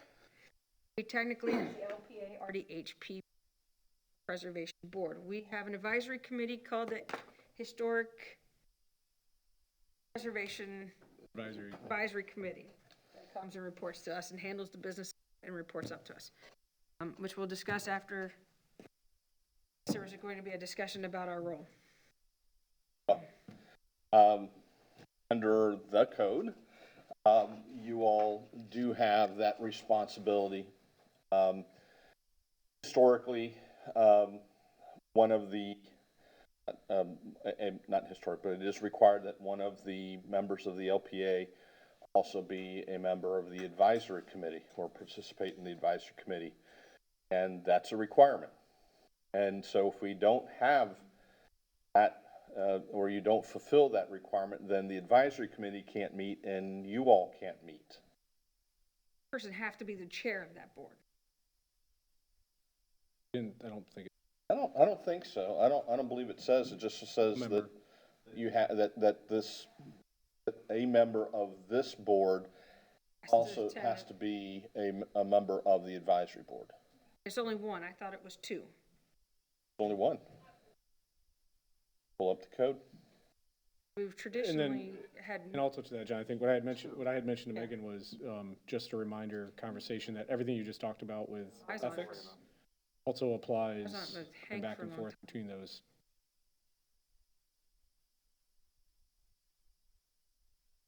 I talked over you. That's right. I was telling John, I said, with that conversation, I also wanted to dovetail the previous conversation about ethics and how to a member that goes back and forth to the. It all still applies. You can't talk about things that are going to.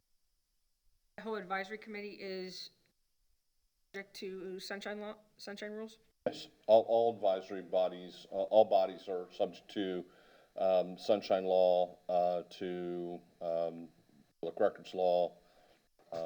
You know, those two apply to everyone. And so the risk there obviously is the Historic Preservation Board member is also the LPA member. So those topics of conversation are also, be careful what you're talking about when you're going back and forth between roles, I guess. Don't talk about anything. Pretty much what's coming down to. Meeting. That's ultimately, I think, I was getting to most of these. Don't have conversations inside of. We're looking to make sure that we do not have to, that the member does not have to be the chair of that committee. Appoint the members.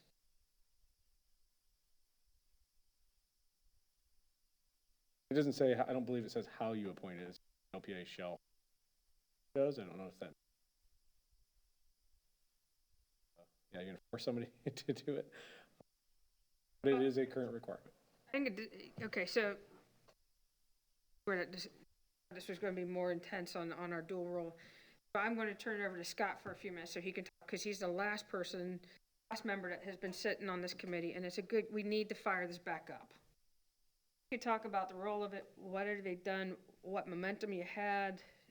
So we felt like we had a lot of momentum last year.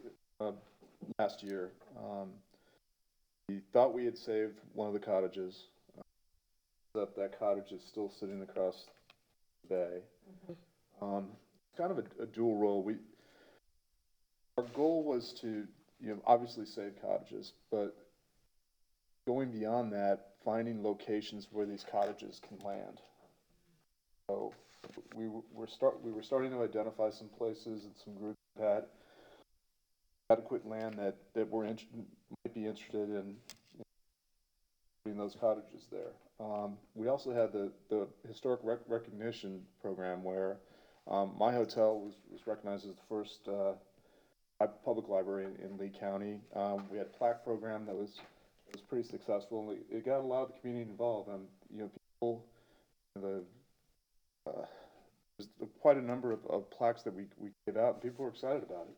Mm-hmm. I know where we left off, I think the Art Association wants to for their building. So we had some momentum. We had some challenges too. One was that a lot of the members on the committee were snowbirds. So we had a big problem getting meetings in the summertime. So, that was one of the challenges. You have less required meetings than everybody else. I mean, there aren't a number of required meetings that have to Well, happen. That's what I'm asking. we were having meetings the fourth Tuesday of the month, and which is kind of a drag because it seemed like Christmas and Thanksgiving when Take 2 people months. are back. So the time of the meetings was a little bit of a challenge too. I think it's a great committee. I mean, we had some wins. Right now we have no momentum. I don't think we've had a meeting since gosh, a year. That's a shame. And some of the critical part of that, I think, is your board, you as a board, need to direction to that committee, and that's what that liaison. Right. Not necessarily working from the bottom up, but what is your objectives and goals? Education board, LPA dual role, and that we need to be doing. Are they doers? Are they work people? We've talked about the survey of homes and properties, which ones are still around. And for the LPA members, the comp plan had a survey of historic structures potentially to be saved. That's still in there. It hasn't been updated in years. That was one of the- They've started to. What are the That list activities? has been, she's done. It hasn't been updated in the comp plan. So In the comp plan, right, yeah. the committee had taken that on and was doing that actively, is trying to update that list, crossing off the ones that have been removed. Are there new ones that have, can qualify potentially, and starting over, not starting over, but refreshing. And that's a good activity for a community. They also, I think, in my opinion, need direction from you for doing and goals are. My other question is, so we did all the appointments, the council did last month.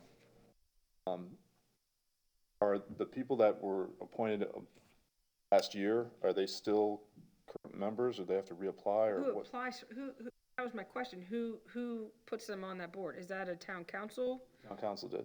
Town council does. I believe, per the enabling ordinance, town council approves. So those committee members are still on, or? They probably have the same cycle of expirations as you do, staggered. I can check on those dates of who's on what. If you can check, because if somebody came off, I mean. As a general rule, if there has been no action or reappointment, they continue on. Yeah. We probably need to get them now. I guess the big question here is, guys, an enabling ordinance, they have to be underneath us. They are a subcommittee more or less to the LPA. Subcommittee to you, and it requires at least one member, it sounds like. From here. Jason, I can't hear you. You gotta talk a little louder. It's a requirement for at least one member of the LPA Historic Preservation Board to be a member of that committee. It's one of two things, somebody from here first, or you request the ordinance to be changed and not have a component. That was my next question. The two options. Does anybody want to sit on this board? I've sat on it, Scott sat on it. I've sat on it for years and years and years. We either like to sit on it? You had some real interest I in would it. like to sit on the historical board. Okay, so then that, I can give you all, as Can you John do it? said, I've saved all the agendas. Did you serve as the chair of I was the the chair. committee? Yes. Okay, and I don't know if that's historically how it's been, where a member from LPA. Not necessarily. Okay. When I was there, I was co-chair sometimes to a, yeah, Other, I was but I was co-chair, chair. and I believe Hank was chair yeah. when I was on it, so. Chair for about I don't 10 think that's a years. requirement, is it, John? That's the bigger question. Is it a requirement to be the chair? I don't recall that, but. I don't think so, because Been a while, so. we had our first meeting, we did an election. Joanne was chair before you. Yeah, no, we did an election, and Okay. I don't believe that's a requirement. Well, Forrest is volunteering to be part of this, which makes this conversation a lot easier and a lot faster. And what I would suggest at this point, here's a question for you too. Oh, guys.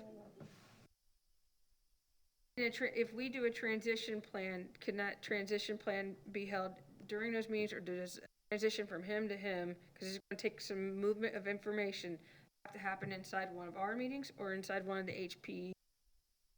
It's, your board has to assign the role, so here, you can assign them to that committee. Just did. There you go. The question is that we now have to transfer knowledge and a lot of information from one person to another. Does that have to happen inside one of these meetings, or can it happen inside of The the? sunshine law. So, It's all public.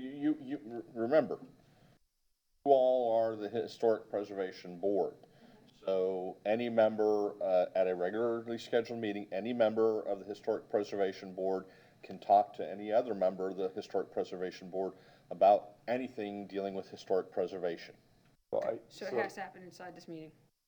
Not this particular meeting, but Well, inside no, of an so official meeting? let's make it easier where if Scott has information and public records related to the activities of this committee tied to the Historic Preservation Board, give it to us. And he can pass it So on. that we make sure that we have the records actually as public records. And, Patty was the gatekeeper of all the applications. We have applications, I don't know if we have everything that you have, but we should. And so let's ensure that, and then that way it doesn't matter in who changes, that there's, town is holding those records. You want me to send it to Patty or to you? I'm not gonna turn around and look, but yeah. Well, she's not running her hands because it's too cold. She's underneath her blanket. Okay. We want those records and make sure that we have all those records, and then it can be transferred at any time or be part of, you can review them, obviously, and then that's an easier, then we don't have to worry about the one-on-one. Okay. What else do you feel he needs from you being a past I think, chair? so we keep everything open. I think I should probably attend the first meeting, and I can I'll do the public comment. If you give me more than 3 minutes, I can set the table. Is that allowed? Would we like to schedule that meeting for the return of the HPAC for next month? Get back in line with the fourth Tuesday? Here we go again. That's the Tuesday before Thanksgiving. What are we talking about? Officially scheduling a return of the HPAC. I would, can we change the date? Because it seemed to always run into Christmas and Thanksgiving. If we could do the third Tuesday? I have to check the calendar. Let me get back to you all about that and see what other committees are scheduled. I don't know off the top of my head. With all other committees, I should be able to go on the town website and see who is currently a member of that committee, correct?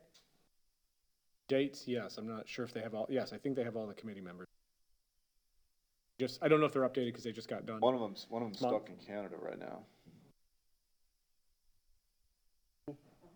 I thought they I don't know how long, but I know. All those committees just got updated, and this one hasn't been changed, I don't think. Be on there. It was pretty interesting. I mean, Betty and,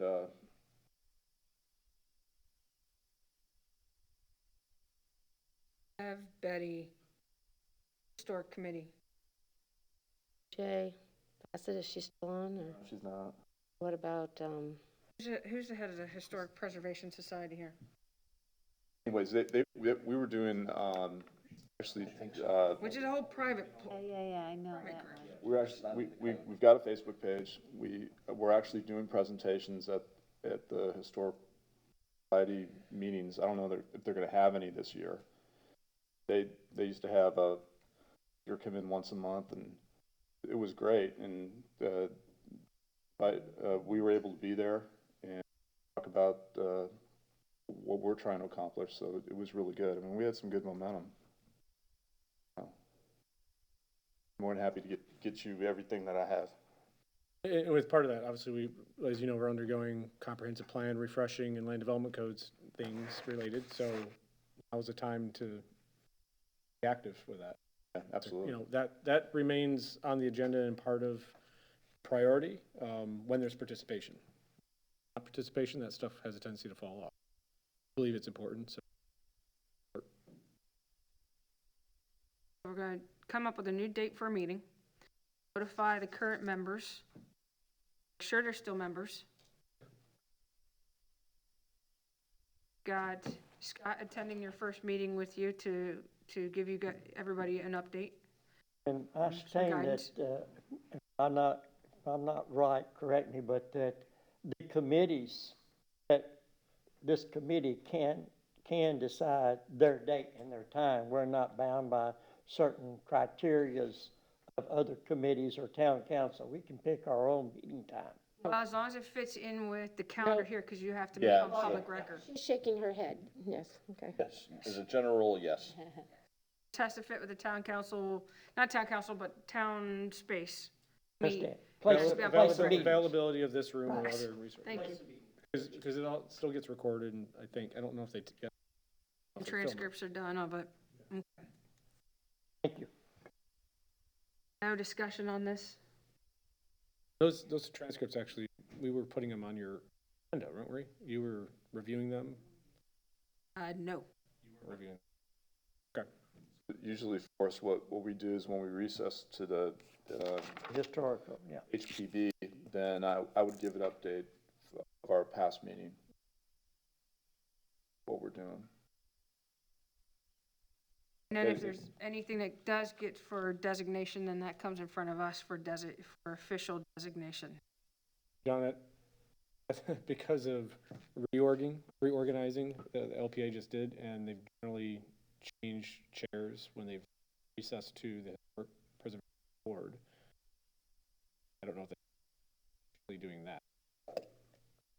Okay. No, we can do it at the next meeting, but we have to technically do a chair of the Historic Preservation Board, or do you maintain the? No, we'll do it next time. Right, okay. Do we do that, or does the Historic Preservation Advisory Committee do They it have for their themselves? own, but you as a Historic Preservation Board has to have it. Okay. Could be You the can s- do could it be the now if you same. want. I I already mean, know where this is to the going to go. extent that, well, I take that back. To the extent that Ms. Kritzer has volunteered for that job and accepted that responsibility, historically, as I understand it, it's the chair of the Historic Preservation Board has always been the LPA member that's offered to be a member of the advisory committee. Okay, but now we have the HPB, I guess that's what we're talking about, is that would be a whole nother separate chair. Correct, but Their committee, I it's generally, it's generally the same person. But do we have to vote them in? When you meet as the HPA, yes, you have to vote to appoint a chair. We'll put that on the next agenda. All right. It's the way the code is written. Like, it's just two It's different as committees. clear as mud, isn't it? No, I'm actually following along. You could have a committee chair. That's not necessarily, that's the advisory committee chair, but we internally here have It's another actually chair. two boards. Yes. Bring on three. Right, so, yeah. Okay. All right, so that kind of concludes that discussion unless we have anything else that we want to talk about when it comes to the Historic Preservation Board and Advisory Committee.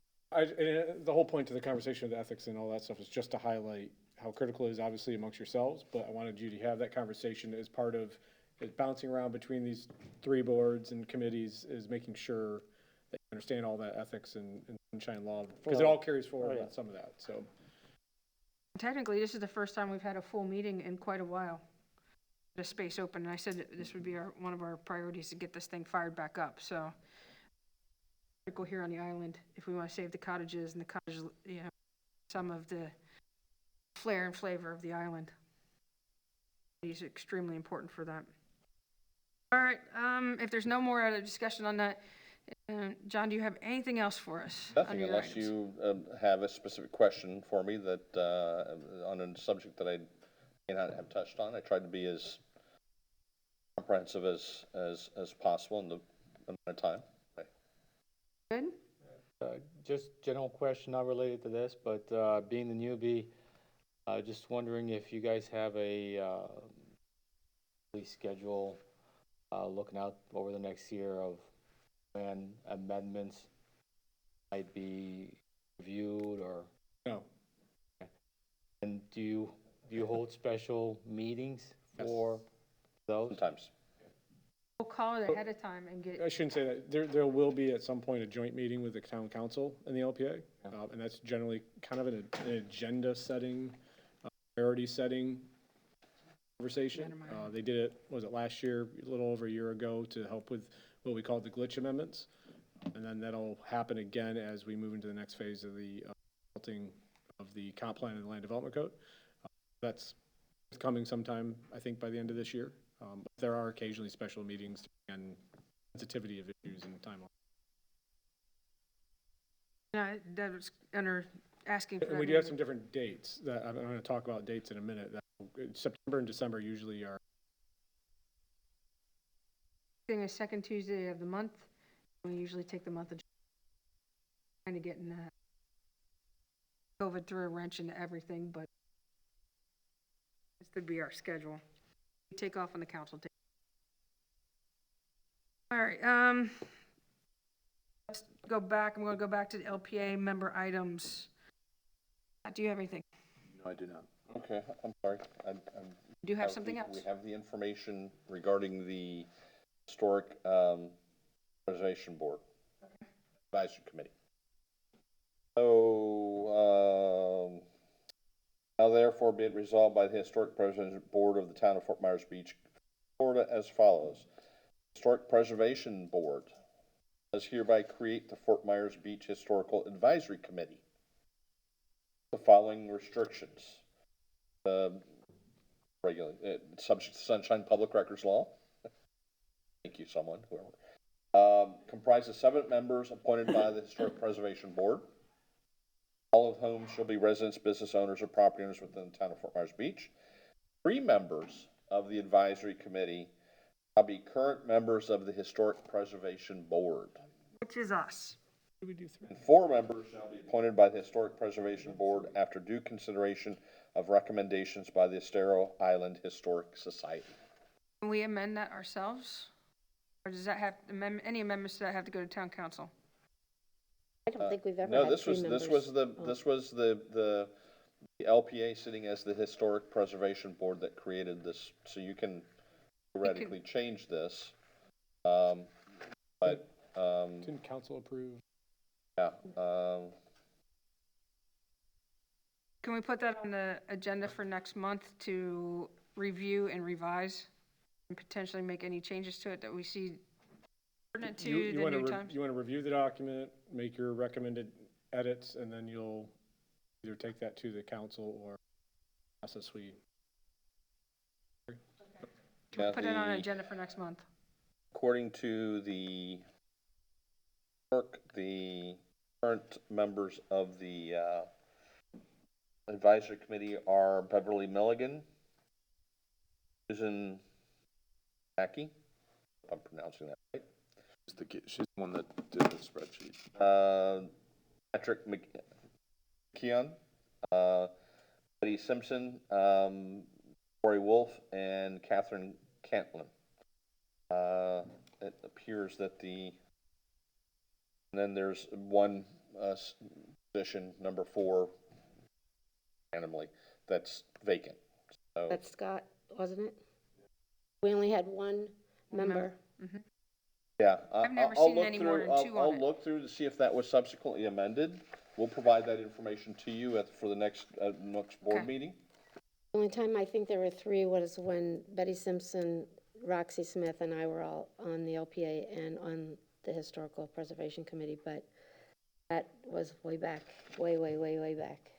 I've never seen more than 2 of us on it, and this is 5 years? The last 5 years, it's been 2. Yeah.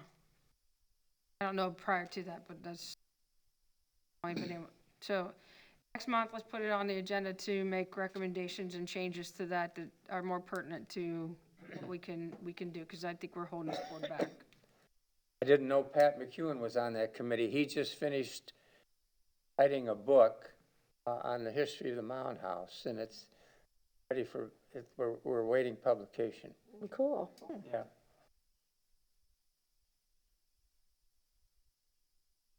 Then it'll also give us a chance to review that ordinance there too as well. Plan, guys? I would just add, this is that resolution is in the packet of, your rules of procedure. It's in one of the attachments. And to the extent that you want to or have an opportunity to review that, just coincidentally, there also happens to be a brief discussion consistent with the information I provided to you all today regarding voting conflicts and public records and sunshine in there as well. So it's a handy dandy reference tool. You can provide a copy to each one of you if you so wish. You might have to, because I have the conflict of interest piece here. Yeah, I do have the historic resolution. I don't know, it's complete. You have yours, we'll get it to the rest. Okay, so we'll get, if you've gotten an email with our policy and procedures, then you have it as well already. Please put it in there for review. You're doing so you good? Okay. Okay, member items. I have a couple questions that have been asked a lot, and some people are finding their information on Facebook. I just kind of wanted to get a better answer coming from you guys. The dredging that's going on at the north end is supposedly cleaning out Mantanzas Pass and being pumped out in front of Diamond Head. Is that a true or a fictitious thing? I don't know. No, There's I know there's two boats out there. I believe there's big a pipe. beach renourishment project ongoing. I don't know the status of it. I can check. That would be great knowledge for us to have a real answer instead of what's on Facebook. The other question I have is the red light district that seems to be coming off of Times Square as you come over the bridge, the town lights instead of white are now red, and I'm just curious if that's a turtle issue or what that is, and why if it's red there, isn't it red other places? No, I'm not Public Works, so I can't answer that question. Okay, can you ask that one too? But it may be, my educated guess is it is probably turtle related, because of the color, and it's. I just find it surprising that it's red. I mean, I don't know. Because the amber lights are low wave, and that's permissible. Blue would be pretty. I noticed that in a couple of the keys, that lights at night. Okay, I just would like a better answer. Thanks. Anything else? Yeah, I have something that kind of bugs me, but it's probably not very important to the rest of you. And that is, some time ago, we decided that when the packet, when you have one item, you don't start the next item on the back page of the previous item. And that was agreed that they weren't gonna do that. We don't determine that. You're repeating the error, okay? You may have mentioned it. We don't control that. That is the software. So I can't. Couldn't you get the message to somebody? I like to separate my different items. And then, but when. Gripe is being heard. But and when you I'll- got one item starting on the back page of the prior item, it's Can kind they of. not just add a blank page at that point, and wouldn't that It's fix the it's problem? generated by a software. I don't know. I'll pass the message along and see what they can do. Software companies. I mean, it's. The other related issue in the interest of feeble attempt at saving the Amazon forest, I think we can eliminate, for example, we talked about eliminating All the addresses. the names and addresses of the 3 different hearings we had this morning. The list was only in one of the 3. Right. I don't see, I mean, it hasn't been consistent. In my view, I don't think we need to have it. It takes up a lot of pages, and I don't feel we need it. We certainly don't need pages in there that are the instruction sheet to the applicant as to what they have to file in connection with a variation or whatever. And That is a PDF submitted by the applicants. So what we don't do is go into the PDF, generally speaking, we don't go into the PDF and modify that document. So what you get is us placing that as an attachment and trying to avoid manipulating and modifying their submittal. we can make a note. I think one of the things we can do is make a note on the instructions is don't include, right? I mean, essentially what they're doing is they're taking the packet, filling it out and scanning it and turning it into us. I would prefer to try to get them to stop doing it than, otherwise if it's in there, I don't want to take those pages out if possible. Understood. I understand your concern. Yeah, well, We're trying to limit any changes and manipulation to something that somebody prepared and turned in. Because something they put on their application may be significant. well, We've heard a that. blank page, Application, I just, an instruction page with nothing on it isn't significant to, She clearly didn't read it, because it does state on there, just don't do not see the point submit of it. this page into your application. I throw away about 1/4 of the pages in Don't my take that packet personally. every month that are totally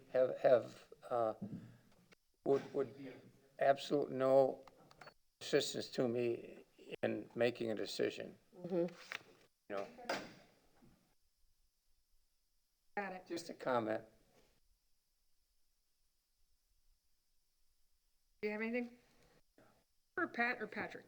Either way. Okay. Aaron, do you have anything? Quick, I was curious, because I think Scott brought up last month or the month before about the parking down at Kia Stereo Shops. Did we ever hear more about that?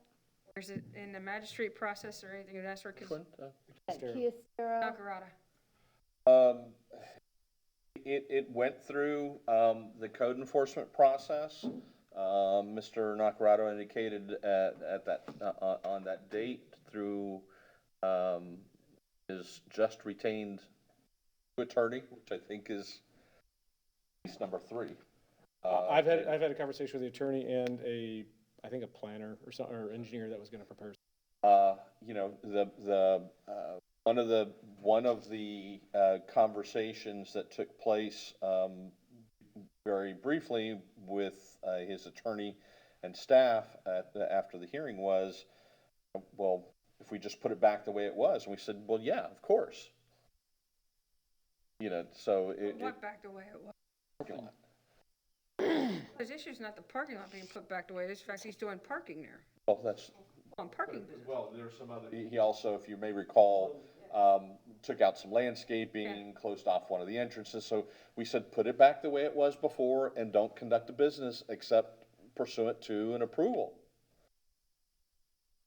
Staff is frustrated, to say the least. And, you know, if you all are frustrated, believe me, we are frustrated.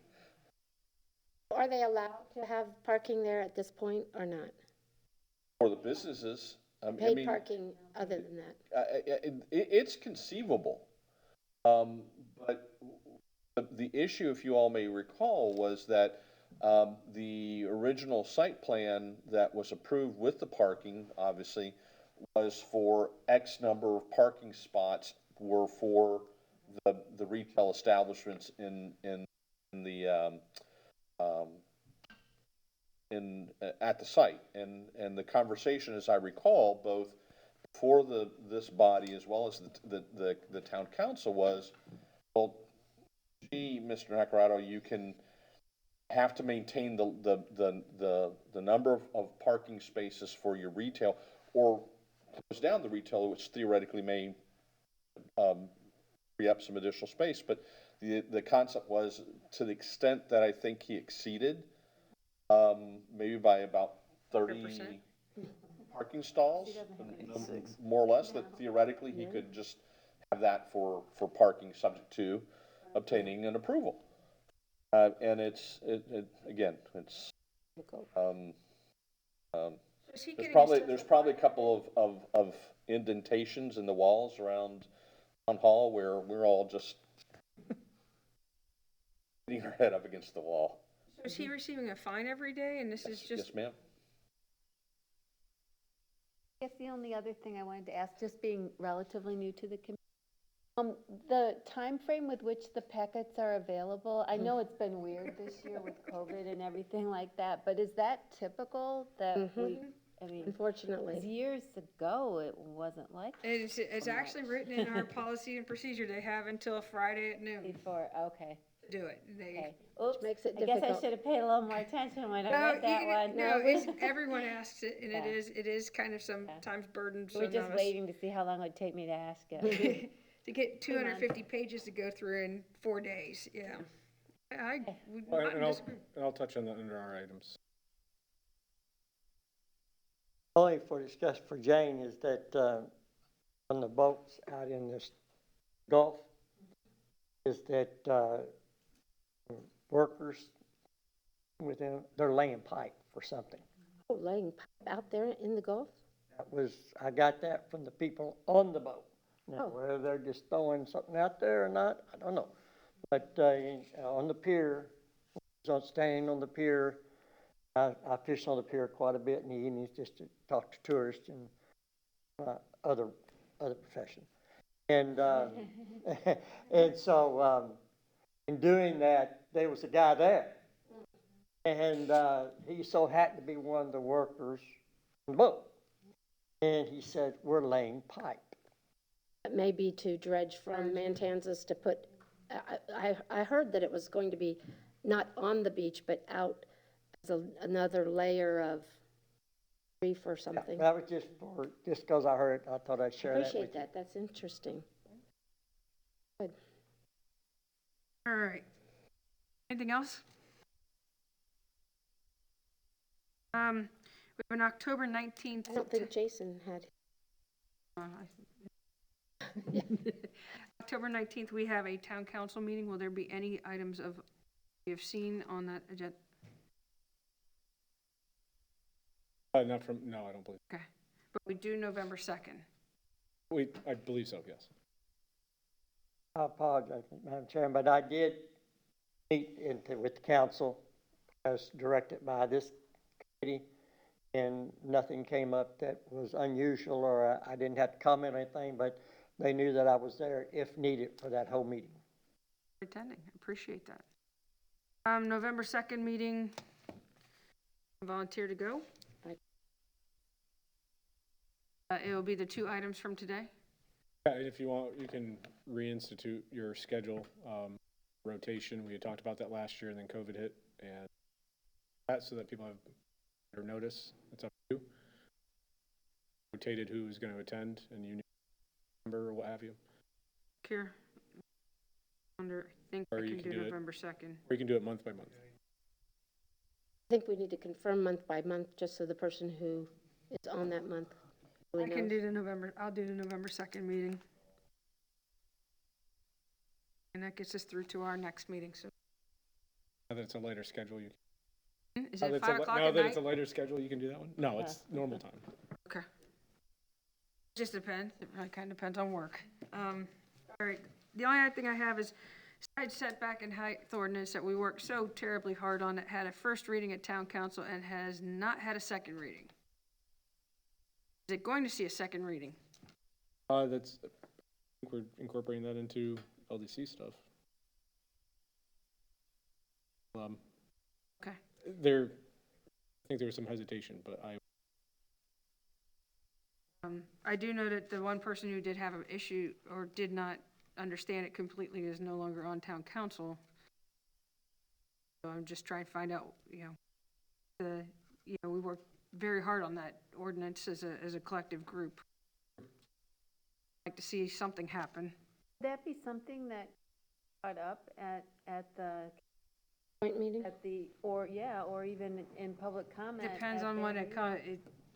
To say that this group would like to see that second, if everybody feels that way. you mean in the public comment in the beginning about any item? Yeah, like if Megan's attending, could she not just say, hey, this group would love to see a second, if that's the. Some sort of idea of what's going on with it, because it's not come back here, it's not had a second reading. Now, granted, COVID's been in the middle of this, so I'll give it some room there. Well, that's another issue that I had brought up some time ago. You remember we were going to get a report as to what was pending and not pending before the council. I think most things On a have moved monthly forward. statement, so we know what's happened to Yeah. what Used to be actions part of that our we have taken. package. It used to be part of the package. It would say, Yeah. you know, where it stands, when it's going to council for whatever, Yeah. and I mean, just, you know, That'd be nice to have. That's pre-me. I've never seen one. that was Joanne's, deal. She liked to have that. That would be nice. Another page. item, you know, either Can you approved, replace- disapproved, rejected. That he wants out with that one page. It's in there, it's on the back of the end of the. It's on the back of the mailing labels. Yeah. And the other thing is that, and, you know, I'm gonna, to John here on the, you know, last time I had said something about a special meeting on the short-term rental ordinance, would you please give everyone an Yeah. update as to status? Jason and I have spent some time, most recently last week, for a couple hours, literally, looking through the code. And, you know, like a lot of stuff, we have different stuff in different places, and trying to make sure that everything is consistent. The problem is the lack of consistent terminology when the code was originally adopted, particularly as it relates to minimum stays, how often. And so as we are looking at that language and identifying how we want to simplify it, because that's the direction that was given to us by the council, it's led us to realize that we have more to revise than we originally anticipated, and a little bit, we want to be very careful about how we say it. And so it's consistent with the council's direction. Just as importantly, as I spoke to you, Madam Chair, is that we don't lose potential grandfathering of the ordinance as a whole. That's a concern of the entire community. So we are being rather deliberate and taking our time, make sure we get this right. We are going to ask the Attorney General's office, and we're in the process of doing, to vet what the product is.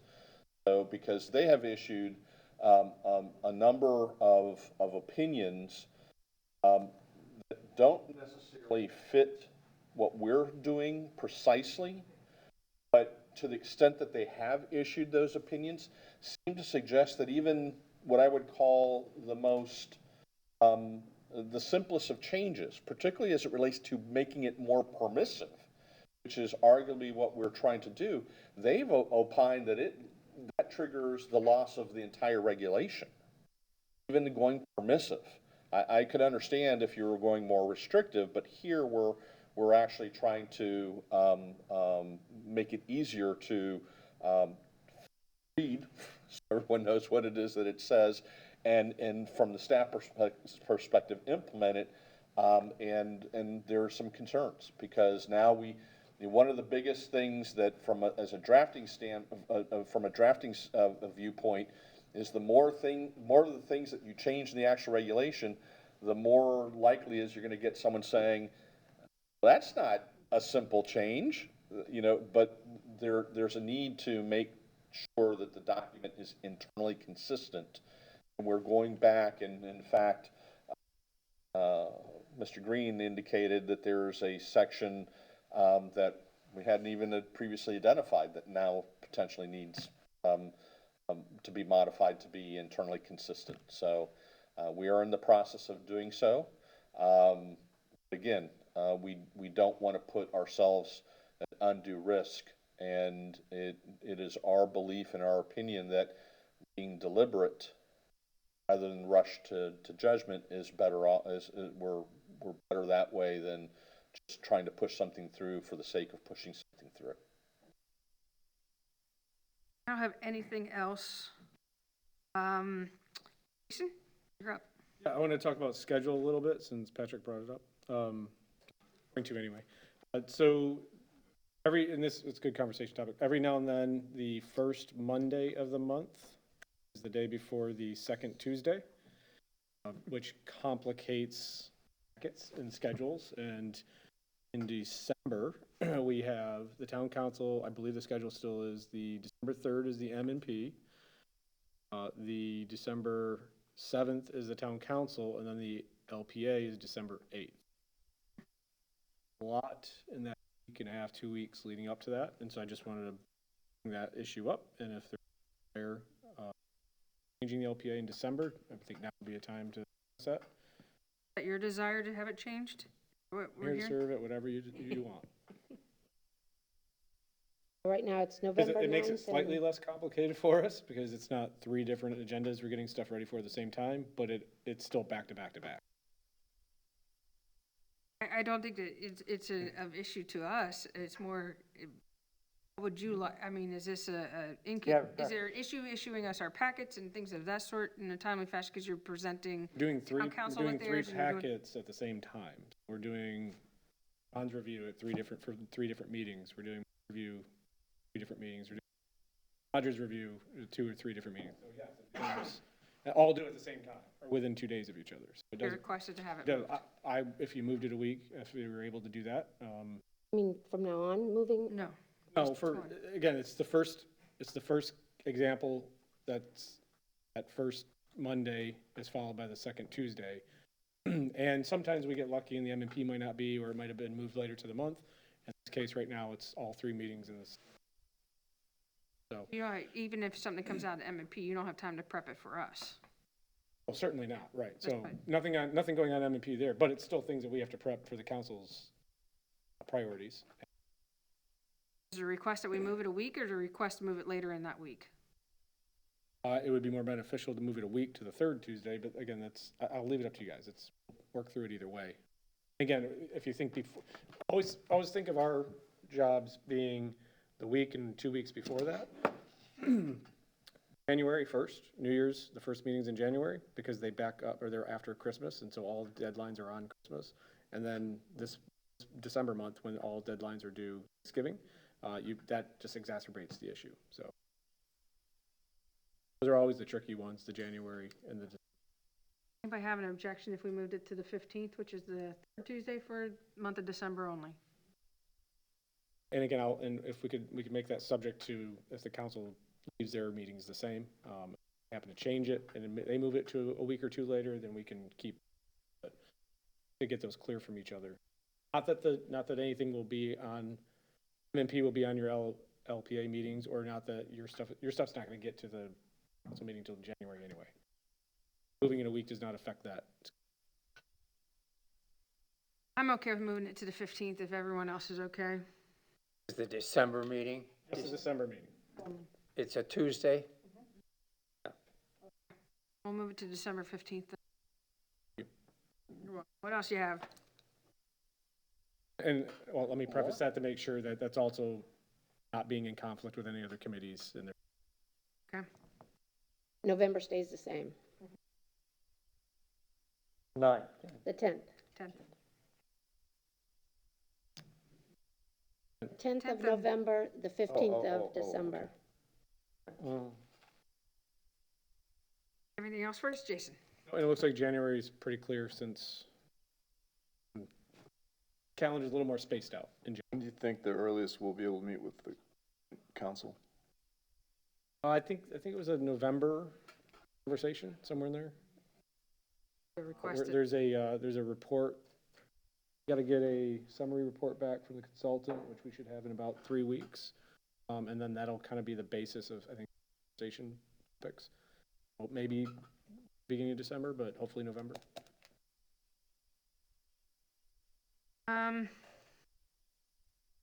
Takes care of the community development items for next month's agenda. We talked about the HPB review and electing the HPB chair. Any other items anyone would like to see on next month's agenda? Okay. Next up is public comment. Is there anybody here for public comment? So, closing public comment. I hear a motion to adjourn. Moved. Seconded. All in favor, say aye. Aye. And we are out. Meeting adjourned at 11:47. I want to speak to John for just a second. Dan, I want to speak to John for just a second. Okay. A second? A second.